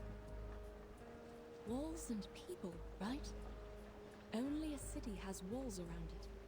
I also hear those noises. It's not an illusion. Perhaps No, the grass you fields don't are an illusion. understand. Those yellow walls and the gates don't look real at all. I've never Then seen go and any touch buildings it. like this. A pavilion on the stone walls with 4 pointy tips around the roof. They seem to be flying in mid-air. Perhaps it's just a foreign architectural style. Yeah, Besides, it is. we couldn't have gone far enough to reach a city. Unless it's a fake one. We must not go there, Ashley. Why We not? lost track of the giant bird and the others long before we heard the noises of this city. The last thing I can recall is that the flapping of the huge wings disappeared in the south. The girl tightly clasps Besmir's sleeve, realizing that things are sliding in a direction beyond her control. The city wall before you is also to the south, is it not? Besmir quietly turns her face toward Yenise. Even though the girl knows her eyes are covered by fabric and are unable to see a thing, this gesture still possesses the power of a gaze, a kind of soothing, stable, but at the same time questioning power. Madam, you are doing it again. You never listen to me. Child, we are standing in the right place. Behind these walls, our teammates might be suffering due to my misjudgment. Are you sure about that? Yenise pauses a brief moment before she makes up her mind. The gate is open. I can see the people in the city. But there are guards patrolling around. They are holding some spear-like weapons, and the one in the front looks quite different from us. Well, yeah, I don't think they understand our language, even if we ask them to let us in. Remember those herders? Almost impossible to communicate with them without an interpreter. Well, Hope our travel documents can get us through that gate. I don't know about that. Man, they're gonna have to do a whole lot to just get in. Sometimes it's never enough. Like, even if you know what to do, it's probably just restricting you in one way or another. Did it really just, like, go up from here to here? I thought it was just, like, an illusion. Like, from... like, transitioning over from there. Turns out it was, like, right above. But yeah, look at all this. It's huge. The guests from afar. May you, the esteemed guests, feel right at home. So, were they treated with such hospitality or not? Maybe it's all sarcasm. Maybe they're gonna get speared. I don't know. It really depends. According to Yenisei's description, the peculiar-looking city defenders are all clad in silver armor and bear sharp weapons in their hands. It sounds like a scene from the medieval era. Having passed every barrier smoothly all the way from Omsk, they think the garrison here is also a piece of cake. But as it becomes clear, they are wrong to underestimate them. Even though both sides miraculously understand each other's words, the passes here are still well guarded. Please show me your pass. You have all our documents. This is not a pass. Sir, you have the documents. Please, take a closer look at them. This is not a I'm not pass. a sir. Oh my god. Please show me the right pass, which shows where you come from and where you're going. Man. I wouldn't have been here if I knew the answers. No pass, no entry. This is like papers, please. The problem seems to lie in both parties failing in the art of effective communication. This bickering back and forth over useless technical pitfalls undoubtedly wastes everyone's time. I think it has been clearly stated on our documents. The documents were issued by the association. They worked in all the borders in the north. What makes the difference here? Maybe it's just... It's not verified. I don't know which pass let you pass with this pass. Oh my god. And the seal on it cannot be recognized. Oh my god. This guy's so dull, man. I don't know which pass let you pass with this pass. Like used pass 3 times in the same sentence, god damn it. It's like this guy is very like this whole civilization is just behind on technology. And it's just yeah, we only know like little things and that's it. And passes don't look like this. The documents are too freaking modern. If I let you in, it would be my negligence. Can we talk to someone else? You don't understand what we are talking about. I understand every word you say. No, I don't know about Very that. well. If you do, friend, this is what happened. Our teammates were transformed into horses and taken away by a winged man. We think they might have been brought here, so we need to get into the city to find them. This is urgent. I hope you can understand. I've been on duty for over 6 hours. There was no such thing as a winged man. You can't fool me with your stupid story. I've seen too many of these little tricks. Okay, man. Who is? No pass, no entry. But the documents, man! The defender in silver armor looks like a wall of iron from whichever angle he's seen. Yenisei looks up and sees the wooden eaves above the masonry, rising straight into the rising straight into the sky to cast a shadow over the ground. She remembers the giant bird and suddenly wishes she too had wings. Man. Fine. This man understands our language, but he won't buy it. Yenny? Unfortunately, she doesn't have wings, and so she must find some other way to deal with their predicament. So you're fighting? Then I will see if we can make it in without this pass. Oh my god. Trying to break in? You're overestimating yourself. Oh, he drew a sword. Fine, because we are not given any choices, sir. I am not sir. Yenisei. Okay, let's beat the shit out of this guy. Kinda let him see what he lacks.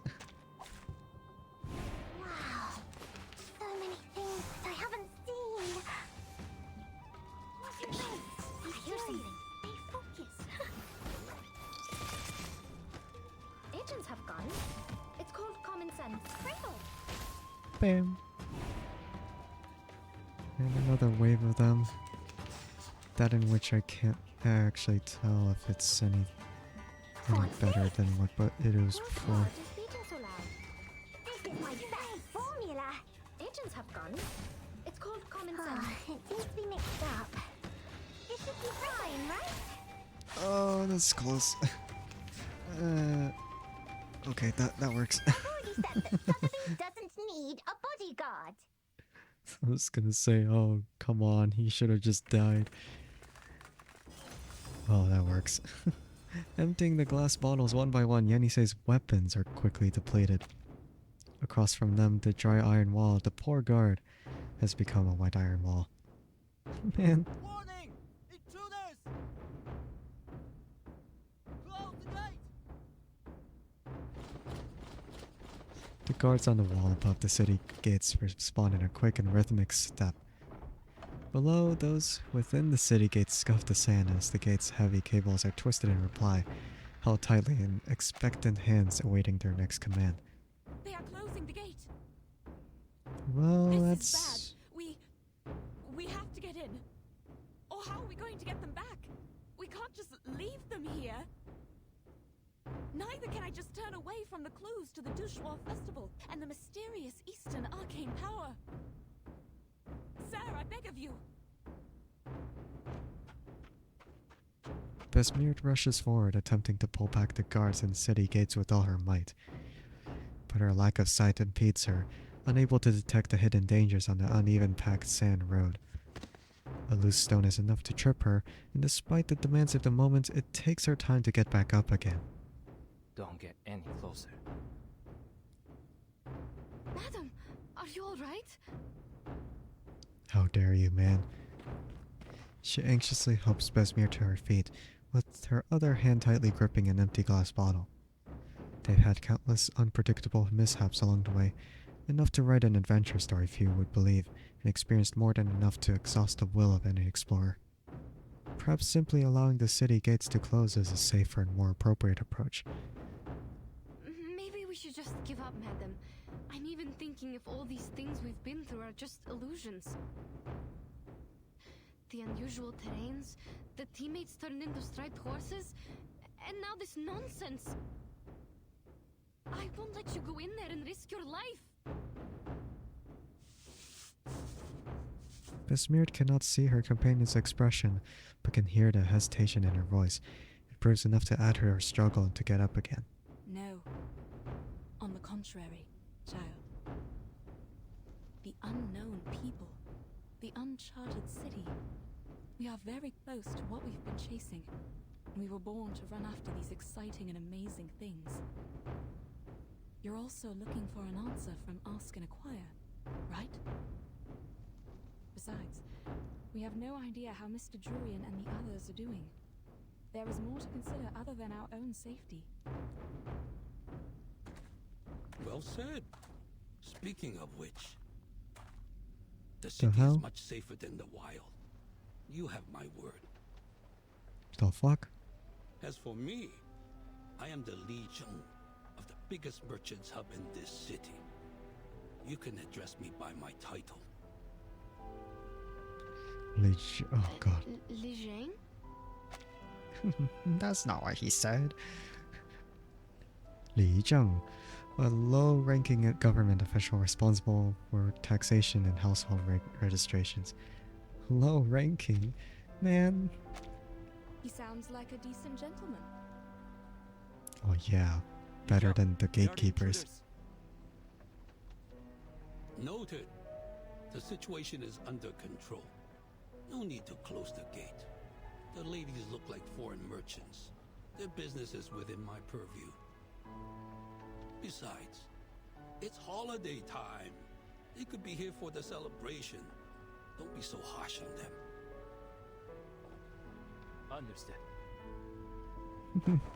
Man. The guard holds his hands in front of him and makes a gesture that Yenisei cannot understand before retreating to one side.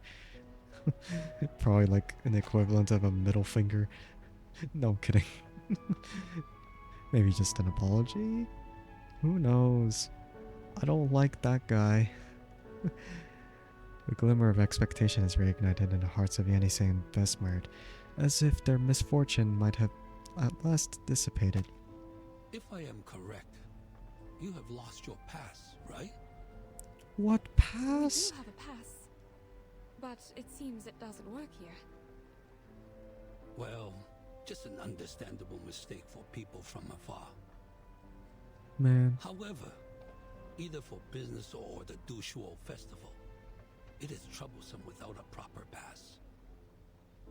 Dushuo Festival? Is it taking place now? That's what I said. I thought that is why you are here in Pei City. Yes. We were told of it, but we've never been to one. We are not sure. We all heard of the legend about it. So is the festival sung as a nursery rhyme in your tribe? Tribe? Tribe? We are not tribal people. We come from the north. Northerners? Oh, I mistook you for the descendants of the Wu Sun from the westward. It is said that they have migrated outside the Jioloman mountain. No one has ever met them until now. Your clothes also have a unique style. I should apologize for my mistake. What's more, this lady by your side has red hair, green eyes, and fair complexion. The features match the records in history books. History books? Mr. Li Zheng, in your history books, do you have... Like I said, you may just call me Li Zheng. The book says, Wu Sun, one of the tribes in the western regions, has the most unusual appearance. The present foreigners are their descendants with features of green eyes, red hair, and the looks of macaque monkeys. Monkeys? Monkeys. Maybe we can't believe every word in the book. No matter. Where were we just now? Was it... Dushuo Festival. We are here for the festival. Oh, right. Exactly. The old man in front of her seems to be full of interest, and with his hands clasped, he resumes his topic. The Pei City is famous for its grand celebration and joyful spirit during the festival. It attracts countless travelers from far away every year. I could only imagine how hard it was for you to arrive here. Well done. However, forgive me for being offensive. It seems you have lost sight in both eyes. Yeah. Yes. Would that be a problem? Yeah, you can't see Under this this stuff. city's caring policy, you have the privilege of traveling without a pass. The gate guard is new here. I sincerely apologize for his offense. Damn, man. He's just not qualified then. He bows slightly, implying a subtle apology, and leads the two Come, toward the follow city. me. It is not safe to stay outside of the city. Okay. There have been many missing persons cases recently. We intensified the patrol in case someone is blocked out of their city and goes missing. Missing persons cases. Between further topics of conversation, the two follow Li Zheng's guidance and last pass through the city gates. Wow. There's that hospitality. But it only came like after it actually got settled.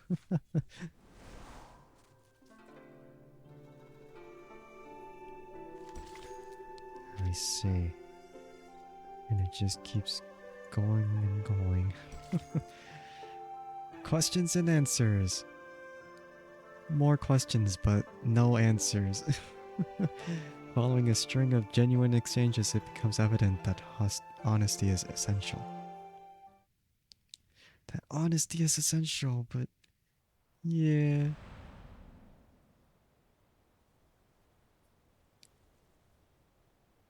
Li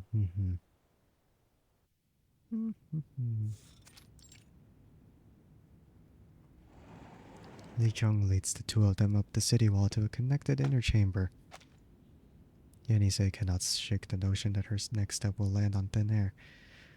Until they at least enter the room and she can let it go. From the city gate to the room, the scenery is completely different from outside the city. Though it's a short distance, she is very impressed. Have a seat. Yeah, have a seat. Thank you. Be our guest. Be our Here, guest. madam. I don't feel any chairs around me. How am I going to... Just sit on the floor. The people here sit on their heels. Here, cushion. Yeah. Just make yourself comfortable. Just lay down on the side if you want. No, I'm kidding. That's weird. The two of them hobble onward, imitating the old man's unfamiliar posture as he kneels down beside a low table. You ladies look better now. What were you going to ask? There are many fears and doubts in their hearts that beg expression. However, the first to break the silence is nothing more than an odd query. Your walls, won't they collapse? Why do you think that? Because they seem to be made of only earth and stone. I don't think these materials can stand the weathering. Not to mention the wooden pavilion on the walls. You draw the conclusion only by its appearance. In fact, the stakes are deeply driven into the ground and stand firmly. No need to worry about the peeling bricks and clay. It's just a sign of the city's longevity. The city's longevity? So how old is this city? As I recall, hundreds of years. Its annuals take up most of the library. Each volume records a decade. Considering the large quantity, hundreds may not be the best quantifier. Yeah. There are many historical sites in the city. You may take your mother for a site tour. Madame Besmirtz is not my mother. Miss Pierre. Oh, I apologize. I forgot about her site. Between his words, Lei Chung instinctively casts an apologetic glance in Besmir's direction. Though she cannot see, she seems to feel something and turns her head towards his voice. That's all right. People often mistake me for having good eyesight because I walk around freely like others. The silver lining is, we have a caring policy in this regard. We're here to help whether you need assistance or not. You keep talking about my eyesight. May I ask why? We could bring The it government is back. obliged to provide help to people with severe impairments. Oh, never mind. Including I mean, those who yeah, have of course. lost their sights in both eyes. Isn't it the same with the Northerners? I don't know. If my question is offensive. No, that's fine. More than fine, actually. In the North, I have to do more to be treated like an ordinary person. I see. I've heard that people at the North idolize the strong and pay little attention to the weak. Little did I know the disabled enjoy no privilege. But now you're here with us in Pei City. Please rest at ease. Moreover, you speak fluent Hanese. I'm sure your stay here will go swimmingly. Oh no. You mean we're speaking the Hanese right now? That is interesting. I think it's good Tian's doing though. Like when he cast his arcane skill, then he gave them the ability to understand and speak it. But we don't know that because I mean, it would have been really cool to see that happen in real time. But it's oh yeah, of course it's not gonna happen because we want to understand the characters in the story too. Yenisei feels her hand being pressed lightly by Besmir-san. Are you not? It's interesting you ask. According to the records of the hub, most of the foreign merchants with fluent Hanese have lived a long time in the Central Plains. Wait. Hanese? Chinese? Central Plains, the name given to China by the ancient Chinese. Okay. While you're obviously not one of them, neither have you paid frequent visits here. Otherwise, you wouldn't have forgotten a proper pass. The somewhat insightful witticism surprises Besmird. You're a man of sharp wit, I have to say. Back where we are from, merchants come and go, including those who speak your tongue. We've dealt with them a lot throughout the years. If it weren't for their advice, we wouldn't have made it this far on our first journey as a new caravan. I see. Foreign merchants are well informed and welcomed by the citizens in Pei City. Oh, there are other foreign merchants in the hub. If you have no place to stay, the caravanserai there might be a good choice. As he speaks, Li Zhong takes out a sheet of paper from a large stack. Take this with you. It is the pass to verify your identities. Oh, You now can we enjoy get your it. Stay here with it, or you might end up being expelled. That's just great. Thank you. Then how are we going to... Right. Please, show me the document you have now. Oh, so he's gonna do it for us, I guess? let me just... Oh, wait. That's why. I have them. I always have them with me, madam. Okay, no. I can see why now. It's because they wrote their documents in their own language, but they haven't translated it over to Hanese yet. So that's why the guard didn't understand, because of the language barrier there. It's that their speaking is pretty much aligned, but the written information was not understood because the guard couldn't read it. It's like, I understand now. It's like, I understand way too late now because I didn't, like, think about it at the time, but now I know. Oh, thank you. You are reliable as always, child. But yeah, that makes sense now. They hand over a document in a brown paper envelope. Thank you. I will take a look. Hold on a second. I can't read this. On this document, besides a drawn red seal that roughly illustrates the purpose, the remaining descriptive handwriting looks like a scrawled symbols, with the beginnings and ends of the sentences connected hastily without leaving any gaps. The embarrassment between reader and writer grows like a bubble waiting to pop. Yeah, I figured now. Looks like it's written in Turkish. Is it Turkish? You... What? No, it... No. Besmird makes a move before Yenisei finishes speaking. She pats the girl's back and gestures for her to allow her to explain. Despite her doubts, the girl habitually follows her lead. Yes, a variation of it. This is the written language in the north. Yenny, this is the written language in your hometown, also known as Yeniseic, isn't it? Yenisei is almost certain that her companion is winking at her, despite her eyes being covered. Or perhaps it is just her own intuition prompting her. She realizes then, in a moment of enlightenment, that in their precarious situation, she may well need to learn how to quickly accommodate these occasional lies. Yes, that's right. Man, they're just My making it up. apologies. I should have known that our language is a rare kind in the Central Plains. I understand. It's all right, but I'm afraid you have to write it down yourself, including where you came from. Please take this file as a reference. Thank you. Oh. I'll do it. Okay. I don't know if they're gonna be able to write in the same Hanese language, or if they're Sorry, gonna... but I don't think I can read it. They're only able to talk and listen. Oh, my mistake. I should have realized the paperwork is much harder than oral communication. Yeah. But the servant is not here today. Damn. All right. You can tell me and I'll write it down.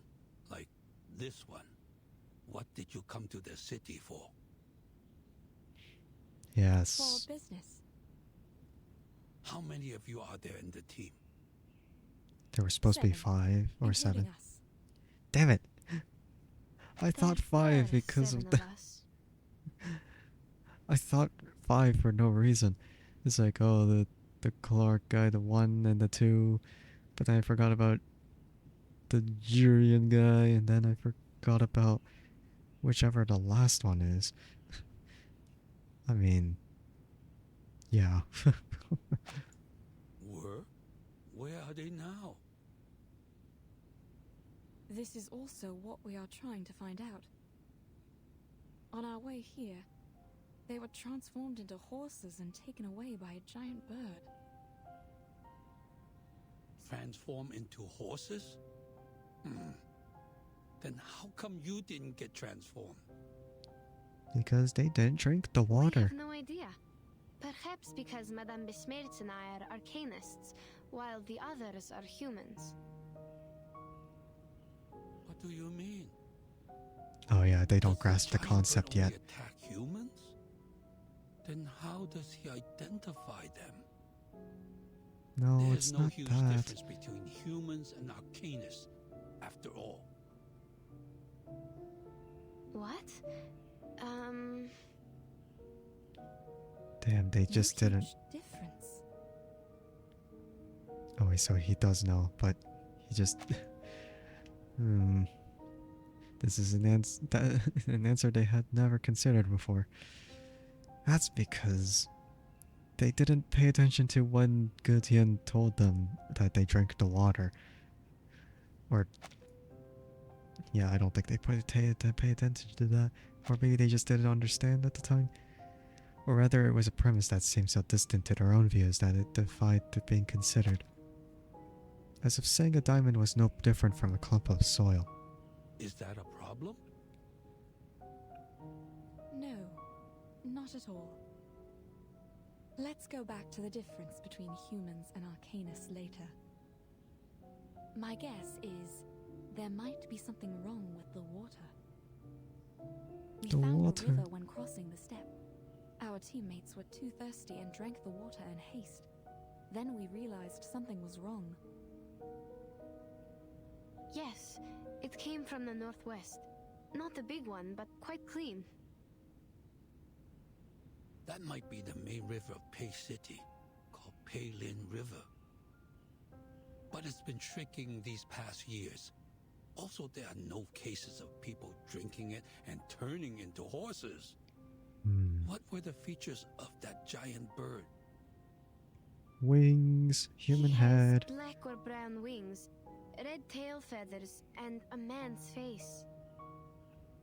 Also, as I recall it, he has the voice of a young man. A giant bird with a man's face. A feather man. Did he play a musical instrument? Yeah. He played a stick-like instrument. His music could lead the horses to where he went. Stick-like instrument. Just say flute. Like one with him? Oh yeah, it was. Could be, but I'm not sure. He was so far away from us. Wait, so he knows. I have a rough idea now.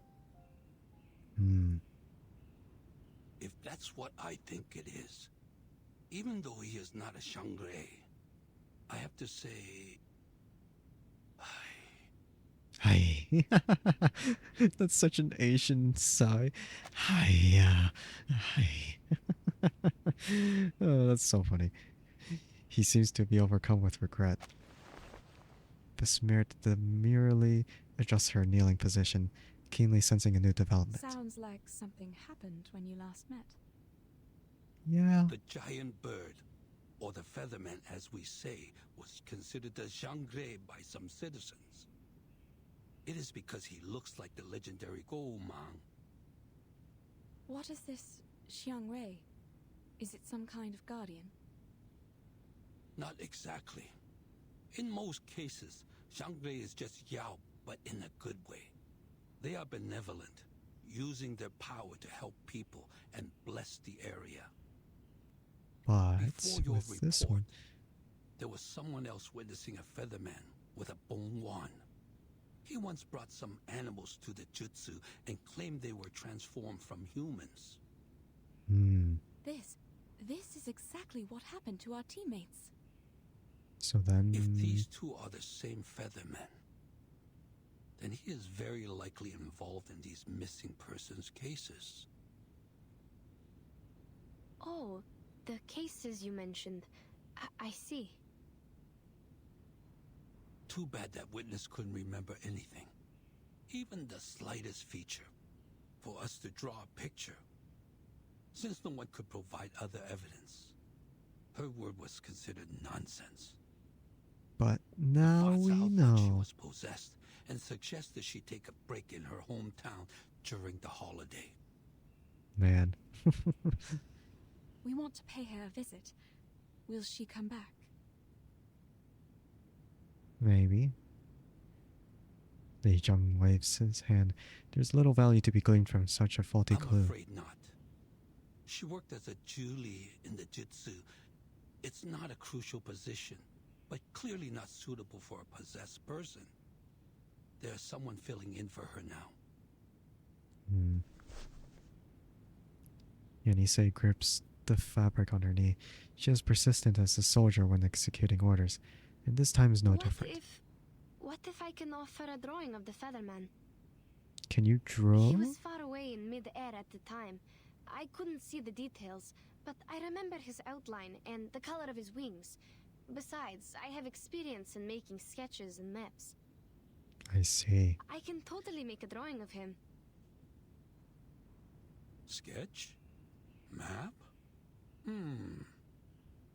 But we can only attach your drawing to the wanted poster for the moment. We can't put him in prison without solid evidence. Everything is yet to be confirmed by the court. But a drawing is better than nothing. Please give it a try. Here's the brush and the ink. Help yourself. Yenisei approaches the table and picks up the brush that was used to write just moments ago. This is the same long pen you just used? That's gonna be really difficult to draw with. And this is the ink? But it won't adhere to the pen. To get the liquid ink, you need to rub the ink stick on the ink stone first. It's fine. I'll rub it for you. You can focus on the drawing. Yeah. The old man rolls up his sleeves and deftly grinds out some ink for Yenisei to dip the brush in, and the girl does not hesitate to write. Huh? The lines it draws are really heavy. And do Yeah. we only have the black ink? Yeah. Oh no. There are different colors. May I have the red one? Oh wait. Isn't it kind of... Please hold on. I will get it for you. I was gonna say, isn't it kind of bad to use the same brush for different colors? Because it's kind of weird. The slow and steady footsteps gradually move away. He's like, yeah, I figured this is how it's like cultural differences. It's like cultural differences with how it's supposed to be done. Like writing utensils and all. Like the difference in like their developments of technology and whatnot. It's like technology doesn't have to be electronics, you know? It could just be anything of evolution. But yeah, we get to see Jill right here, I think. I don't actually know, but it kind of looks like that. Chaos on streets. Restrain the... wait. Restrain what? The chariot? Or to restrain the... I don't know. Restrain the chair. The chair. The no.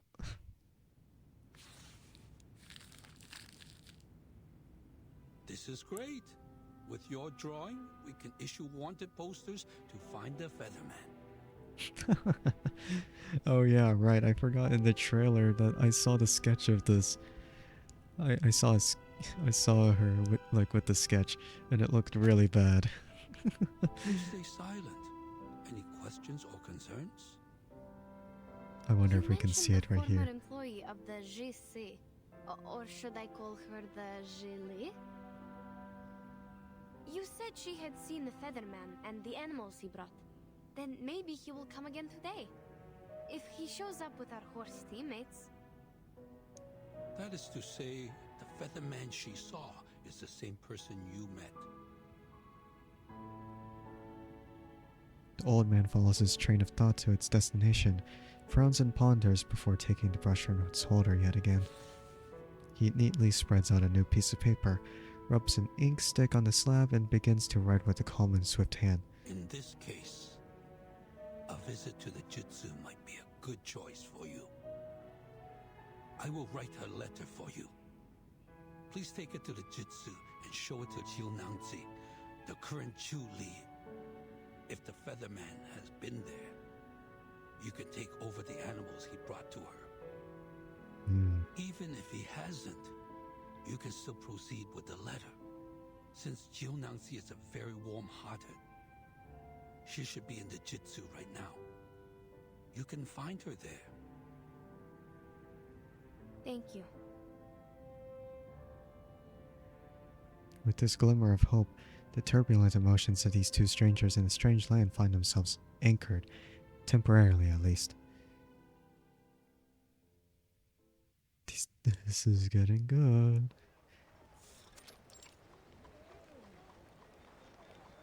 After receiving their pass, they are finally permitted into the city. Colorful silks hanging between pointed eaves. People bustle around, taking no notice of the extraordinary beauty around them. On both sides of the street, there is a silver or copper charcoal pot in front of every house, crackling subtly and bringing spots of warmth to the cold day. We should go, Yenny. They walk in the direction indicated by Li Zheng from... or Li Zheng... Damn it! They walk into from the silent neighbor to the dusty, bustling market. The peddlers in the street performers lay steady claim to their spaces, forming eddies in the stream of pedestrians that flows straight or flows toward the center of the main boulevard. The more people flow toward that intersection, the more crowded it becomes, until it becomes a slow-moving throng, impeding anyone wishing to move through it. This is going to take forever if we have to follow the crowd. Madam, do you think we can take the gaps between the houses? Or find a shortcut? That'd be even better.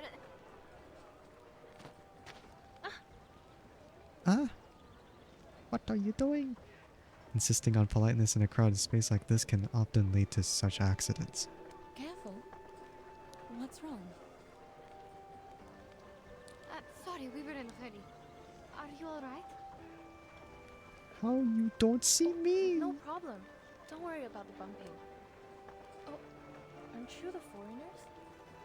I've never seen any red hair in the city. It's pretty.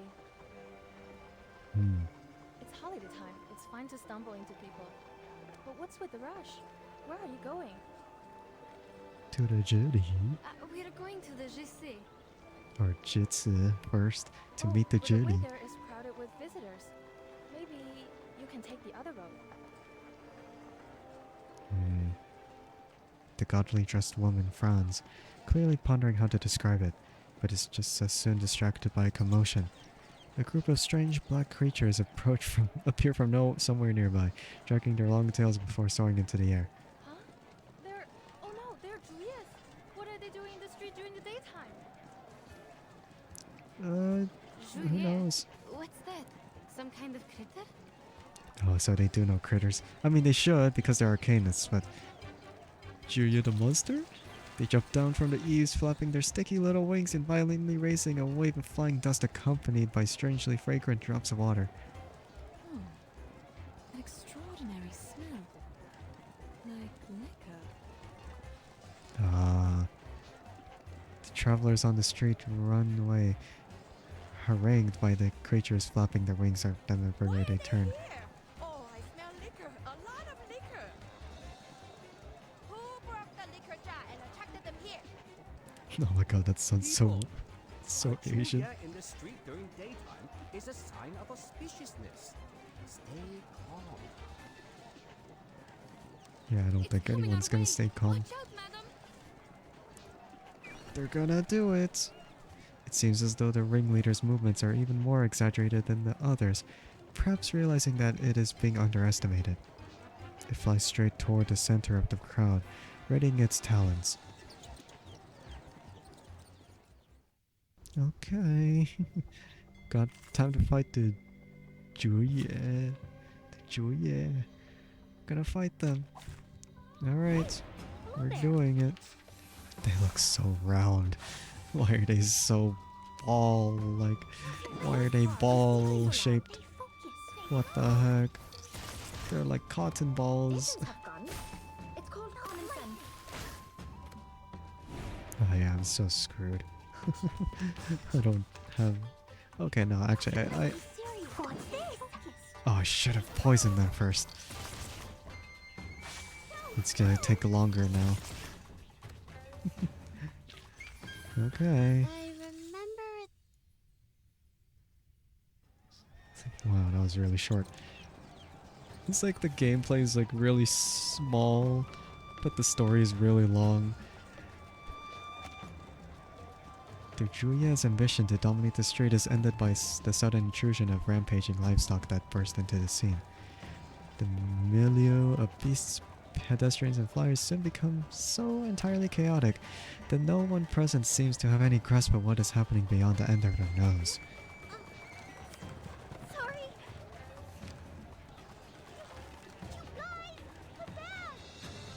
Man.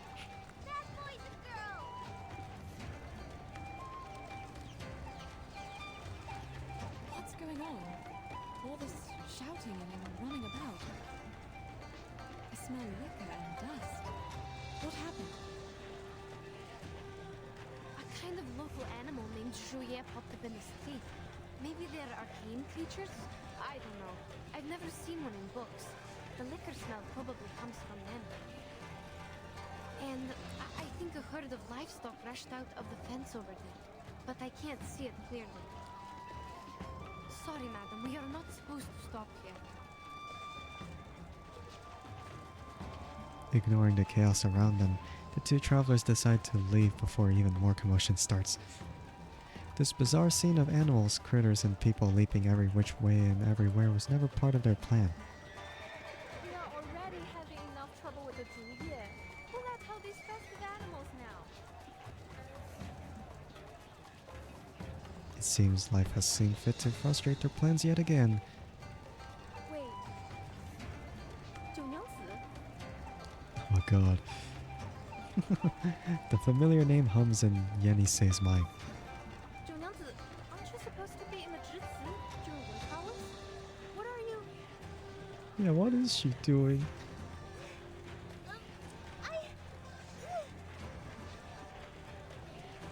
No time for explaining. Man. Anyway, they're escaping. Okay. I'm losing them. Doesn't seem comfortable at all. That's the one Li Zhang told us to talk to, isn't it? The girl named Jiu Nangzi tries to sound as relaxed as possible in reply, but the scene before her is one obviously and rapidly spiraling out of her control. A panic sweat drips down her forehead. If she lets go now, these wild creatures will wreak havoc on the market street and everyone on it. Madam, Yenisei's instincts tell her to step forward. She looks toward this Jitsu, still out of sight in the distance, then turns back to look at Bessemert. Bessemert can feel her gaze and nods gently. I will wait here. Man, what is happening? Two of the horses suddenly bolt forward as if testing the strength of the people behind them.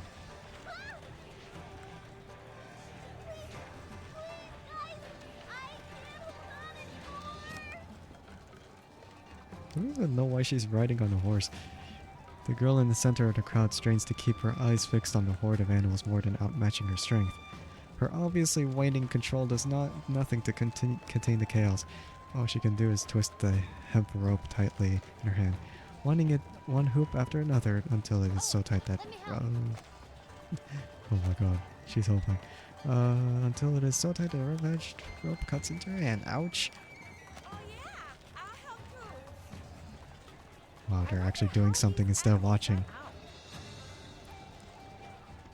It is at this moment that finally, heeding the call to come to their senses, the crowd begins to rush forward to assist. Thank you. Thanks, everyone. Yeah. Oh my god.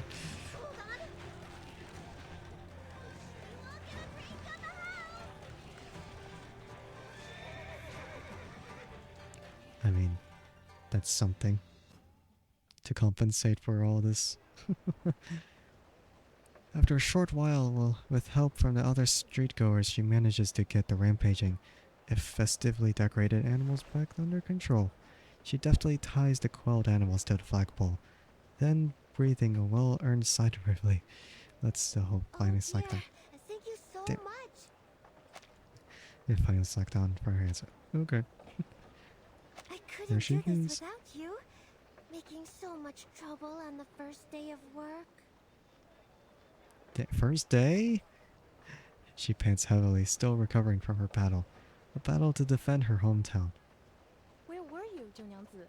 I didn't see you in the tavern. Me? I was in the jutsu. What were you doing there?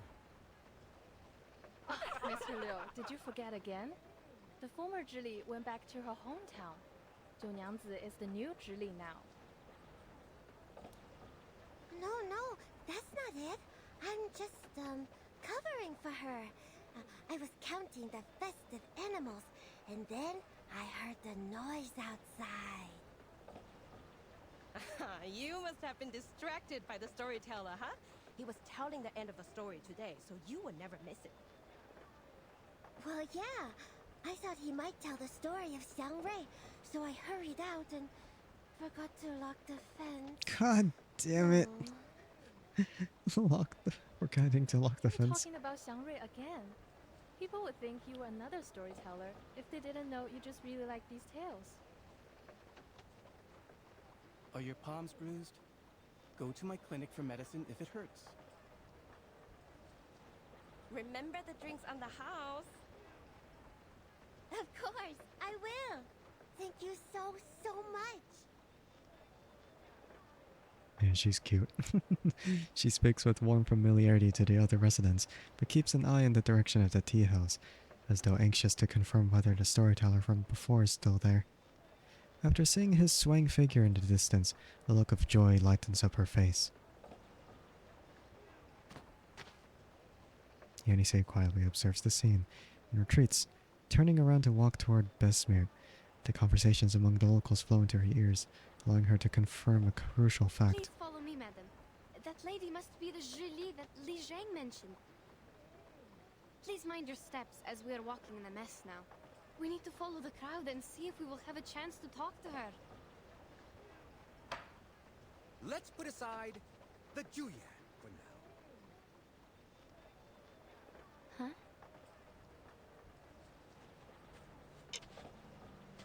A little sooner than they reached the tea house did they notice the crowd rushing toward a stone platform, filling up every nearby space before they have a chance to find a seat. The crowd fills the tea house tightly. The surge of people pushes Bismuth and Yenisei right in front of the storyteller. And talk about Emperor Yao. He had seen strange beasts like this many times.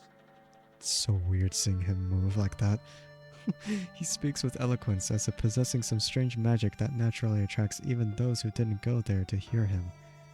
It was the 7th year of his reign. Yao granted an audience to an envoy offering a treasure from the Zhejiang kingdom. The envoy had a strange face and a bulgy chest. He claimed to have come from somewhere millions of miles away from the Yunnan Pass. This bird is born with the talent for human languages and the phoenix's voice. Our people see it as a shangri, and I am here to offer it to you, Your Majesty.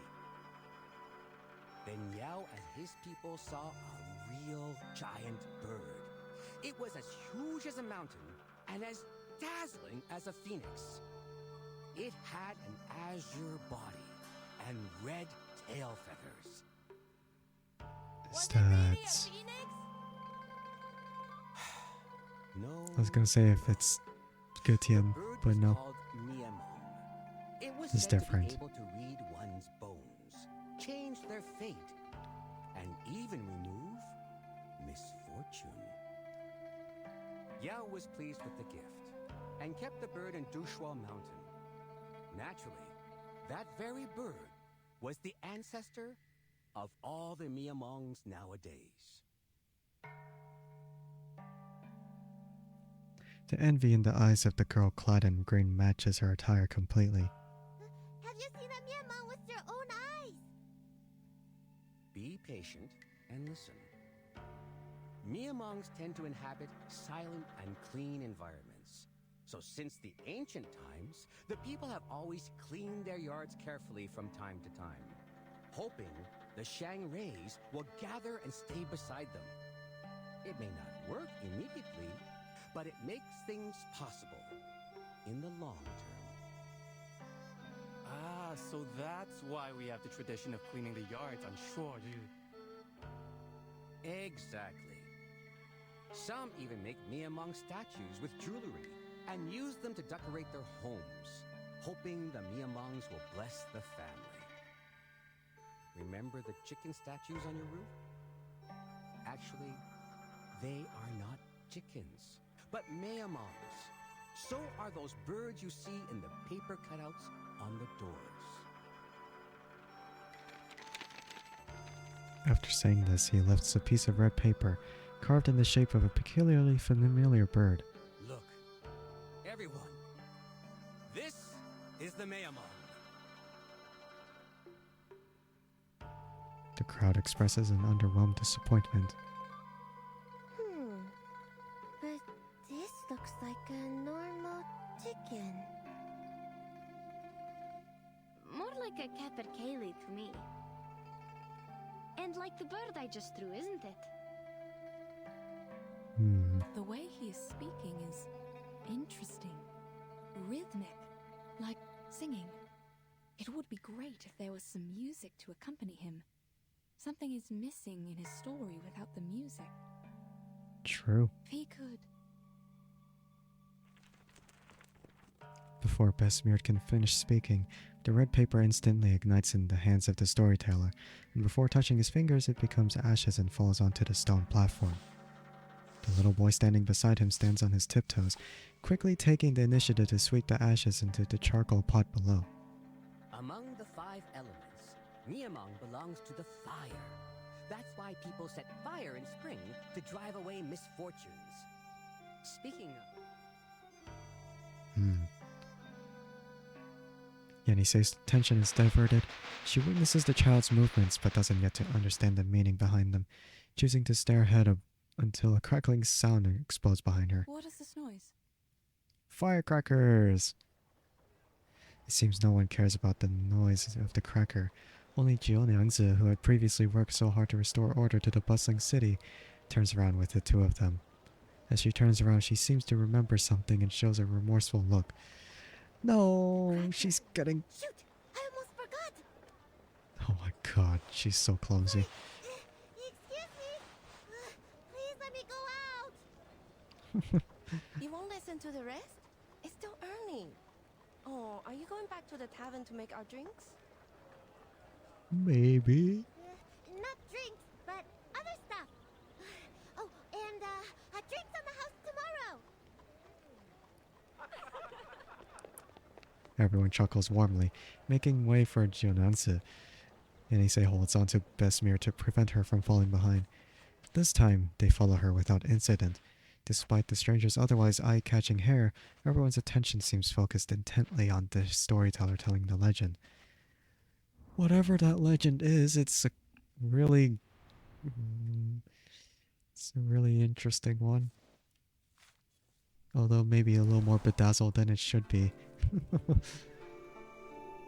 Please slow down, miss. You have a paper horse stuck to your cloak. There you go. Thank you. What is it, kiddo? Just a few pieces of red paper, ma'am. They must have fallen from the Juliet.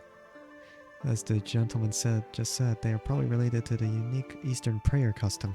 It is said that by cutting these pieces of paper into shapes, you can make a wish to the gods and receive their blessing. People who travel often say that they follow the customs of their destination. I think we should also try this custom, but we need to be safe. Of course, ma'am. They say each design corresponds to a prayer. If you figure that out before you do it, it won't be a problem. Like this. Okay, so backfire. That's reflect. This one is just one random effect. What do you mean one random effect? Abundance? Ultimate might. Or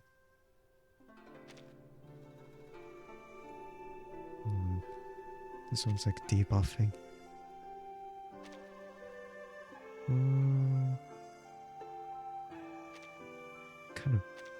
Kind of prefer the.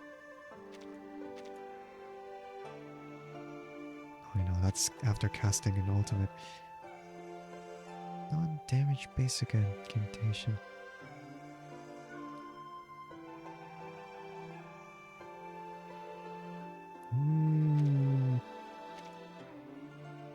Might as well just go with this one. And this one. It's interesting that you can downgrade them too, but I don't see the point of it unless you really regret the decision. Alright, treat them right. Wait, what are the tasks? Oh, those are... Holy... 19? There's 19 freaking stages? Or it could be 20 really, but holy crap, man, that's so many. I'm only less than halfway there then. I'm gonna have to continue this next stream then. I'm gonna make this like, I mean, it depends on the length of the story, so this could either be the second to last node I'm doing or it's gonna be the last one. We'll see. Treat them right. For your safety, do not accept invitations from strangers to visit their homes.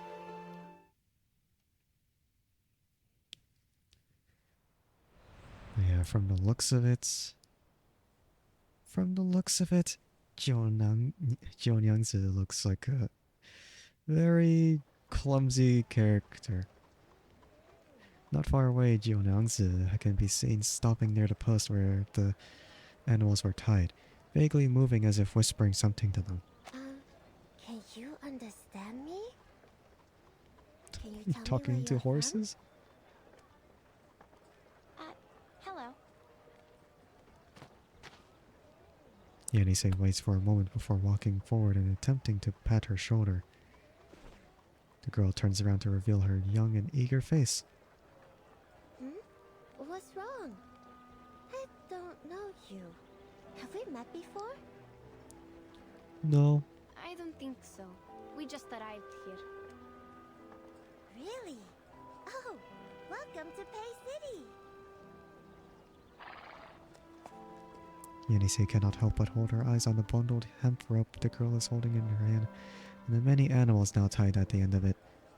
Jionyangzi blinks, then blinks again, as though realizing what the other girl is staring at. A blush quickly rises to her cheeks, like two sunset clouds. Oh, you were on the street, weren't you? I am so sorry. I didn't mean to make such a scene there. I promise it was just an accident. I can imagine. You reacted quickly and saved us from more trouble. No, that was more the citizens. No. It was my responsibility. And the people on the street also gave me a hand there. Yeah. How can I help you? Please, feel free to let me know. She seems to be a warm-hearted type. Here is the case. The people call you Junang Zi, and you work in the Jitsu, right? The pronunciation there. Yes. Li Zhang told us to find you, and we happened to hear your conversation on the street. So, did the Featherman come here today? Featherman? You mean the Xiangrui out of the city? I heard that he had been here. As for today, I have no idea. What about the animals in the fence? Any new ones? I'm not sure about that either. When I arrived at the Jutsu this morning, there were already many festive animals in the fence. They're getting more and more. How weird is that? Yeah, that's really weird. Jionyangse mutters inaudibly before turning around, pointing out the culprits who caused her so much trouble earlier with her index finger. Yenise inspects the creatures briefly, but doesn't seem to notice any difference. It seems to be a show for common livestock where various cattle, sheep, and horses might compete to show their worth. See? They all look alike. I can't tell which of them were brought here today. Counting is troublesome as well. I always think, where am I? If only I could read and write.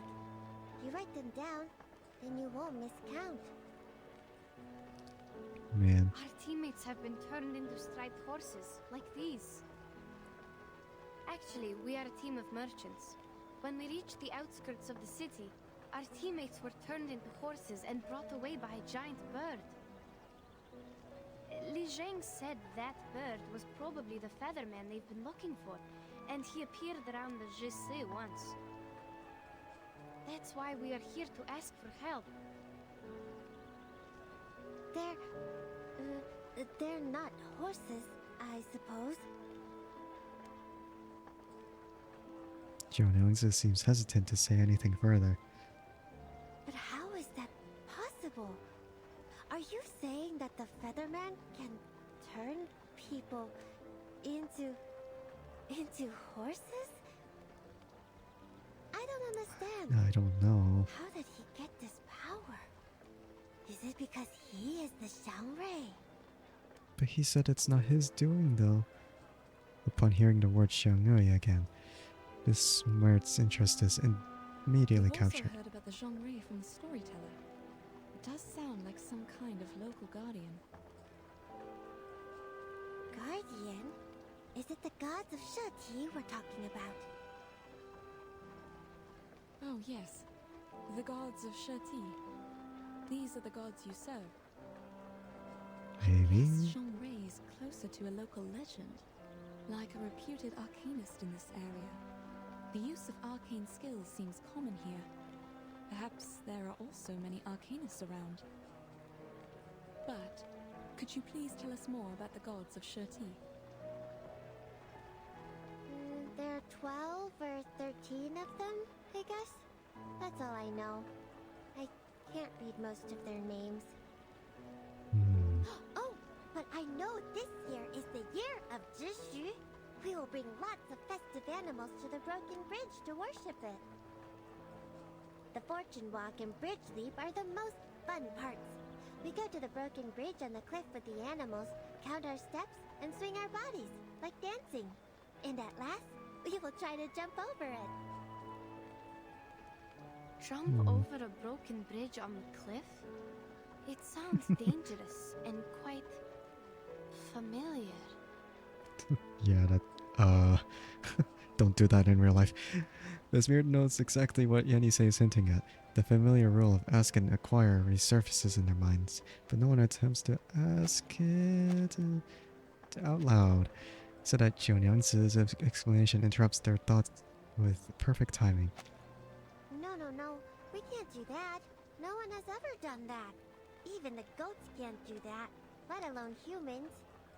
But We'll arcanists... also cast arcane skills as safety measures to protect anyone from falling. How? The valley is deep down there. Once you fall down, you're not coming back. Intriguing. And who Who's in charge of the safety measures, may I ask? I wonder. The staff in the Jutsu. It's the place to manage arcane affairs in the Pei City. But not me. I'm new here, filling in for the former Jili after she went back to our hometown. They told me to take care of Jutsu for a couple of days. That's good enough for me. Her eagerness to be able to help is clear. So, simply put, you're a doorkeeper? The barb of her conclusion makes Jiu Nyangzi flush stir into a red blush. I'm not just keeping the door safe. I do stuff too. Yeah. Take good care of those startled by the firecrackers. There is a kind of firecracker enhanced by arcane skill. It can make a huge sound, much more louder than what you heard in the tea house. Please forgive her. She didn't mean to hurt your feelings. We speak bluntly in the north. They do. Oh, it's all right. I can tell she's a bit anxious. But it's not getting us anywhere. Like, pigs can't learn how to climb in a day.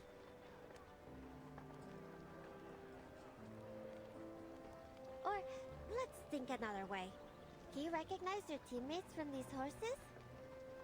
That's not gonna be easy. There are 1, 2, 3 striped horses. Come see for yourself. That's the exact number of them, I think. I can't. There was little time for me to memorize the difference. Besides, even if they are my teammates, 2 of them are still missing. Yeah, More than maybe. 3 teammates?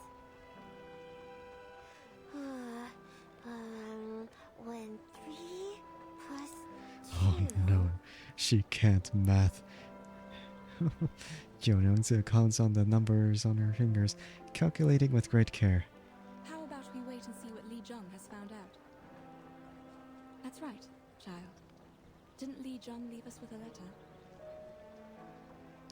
He did. Right, I almost forgot. Please read this, Miss Junangse. It may have clues about the Featherman. Oh my god. She produces the letter, offering it to the girl. Jiu Nyangzi opens it in front of them without a moment's hesitation, but all Yenise can see is her self-arm just... Make the fence taller, get off work earlier, and go back to the tavern? That's... What's she trying to say? What the hell? What did these have to do with the Featherman?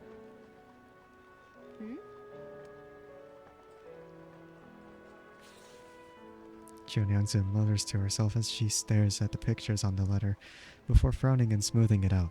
She clumsily folds it and clips it to her waist. Well, don't worry. I'll pay close attention to the new horses for you. If there's any good news, I'll ask Li Zheng to tell you. You're so kind.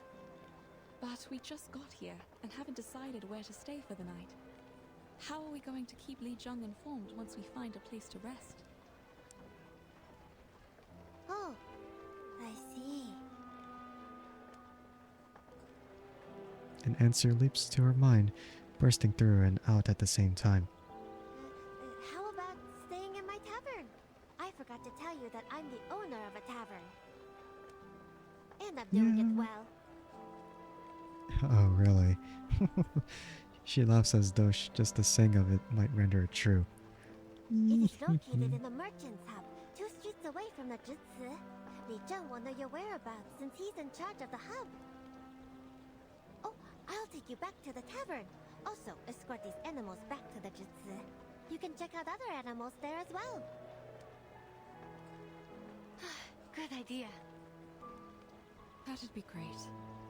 Saves us from all the trouble sleeping on the street. Damn. Let's go then. Oh, the street looks beautiful later in the night. You can't miss the golden lanterns and bonfires lit on Dushuo Festival. They light up the sky and the street as if it's daytime. Everything seems brighter at night.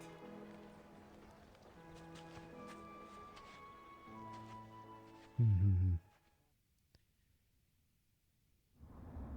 To be continued. Okay, yeah. That was a little longer than I thought. And it's even more story. Yeah, not much of the gameplay just yet. This is like 3, 4, 5, like 5 stages of it, and it was a little, and I was a little over leveled for them. Just maybe a little bit. But of course, as I go along the story, then it's probably gonna be a little bit more difficult. But yeah, Horn of Abundance. There you are, Burton. Moa-san told me that this is the greatest festival of the East. Festivals always come with the gifts. And here they are, the sheep horn of plenty, and my special sparkling potion. They'll bring you good luck all year long. What is this? Okay, so it's just materials. How much? Oh, Jervis too. What the heck? Happy holidays, Burton. Saw that he brought news of the Dushol festival. I think it's perfect time to give this to you. Its ancestor once used it to cover up the sky, and I believe it will provide protection for your future travels. Tiny nut. Tiny nut. Or maybe this isn't... Maybe it's not materials, maybe it's more or less stamina. There you go. I got that done. Great! Not to do the other stuff later. Or maybe what I could do right now is to grab the insight materials right about nowish. I didn't get this before, so maybe it's better timing to do it now? Oh god, my team is so ugly looking. My team is so ugly looking. I'll just go with this team. Like everything is really low level right now anyway.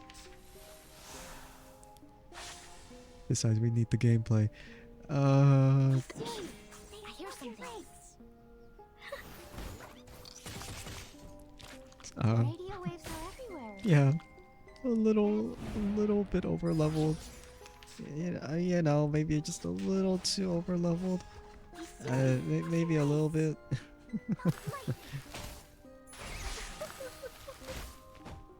Wow. Yeah, I'm definitely overwriting that. Okay. Just do it one more time, because I know I had to do it twice.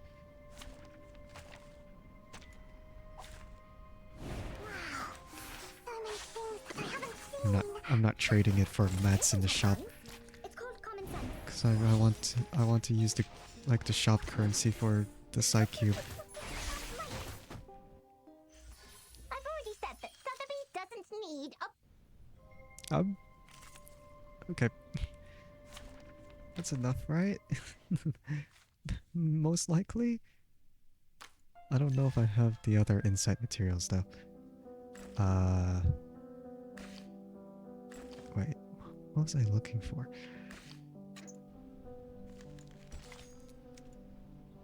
Oh, yeah, I'm definitely gonna have to do that later. And then the shop. What's in there?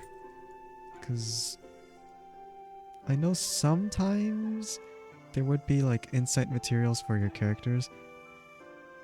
Like these and these. But then... Okay, so it doesn't seem to have like the scrolls. Gonna have to do that later. I'm taking that. I'm taking that. I'm gonna... Insight... Eh. 1, 2... Boom. I'm still gonna have to do more than that. You see anything different on me? Another pair of ears, stripes, or a longer tail?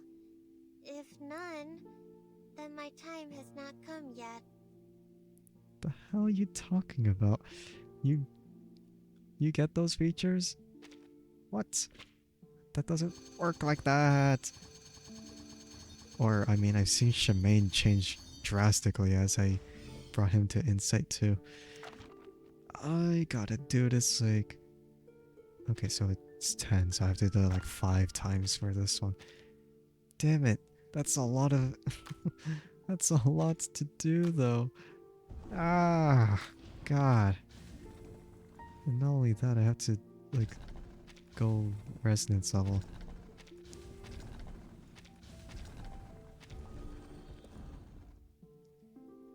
And I have to, like, make more materials as well. Damn it. Okay, well, that's fine. Okay. Anyway. That was it, I guess. The fact that this is there for more than a month is it's just wild. Because normally we would see, like, limited banners like this for maybe, like, a couple weeks or so. This one lasting for, like, a month? Like, more than a month? Yeah, that's wild. But yeah, that's cool. And having her in my accounts now is pretty cool. I don't even know what the advantages are. It's like for getting like another copy of her is like just this. Again, I don't really need that. I just, as long as I have her, then I'll be fine. And then Getian is gonna come later. And I'll be ready for that once it happens. Alright, anyway. I'm gonna leave it here. Probably gonna stream tonight as well to continue the story for this event. And then... who knows what happens from there. Just been trying my best to grind on Wuthering Waves as well. Because in that game is... like, there's still a lot to explore. But I don't want to get burned out from it at the same time. So yeah. That's it.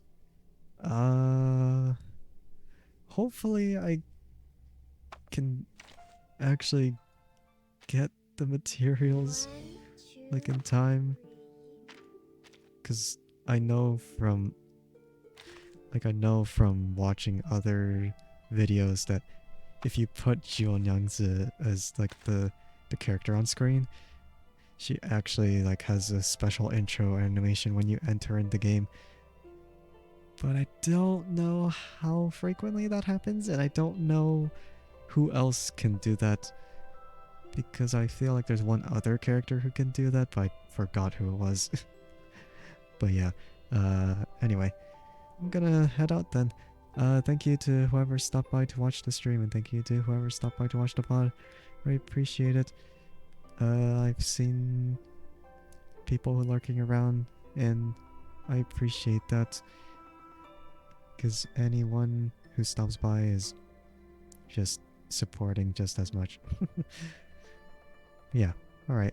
Goodbye! Oh god, it's a little... my model's frozen. I mean, it's been like that for the longest time. Hopefully that gets fixed when I try to do some troubleshooting later.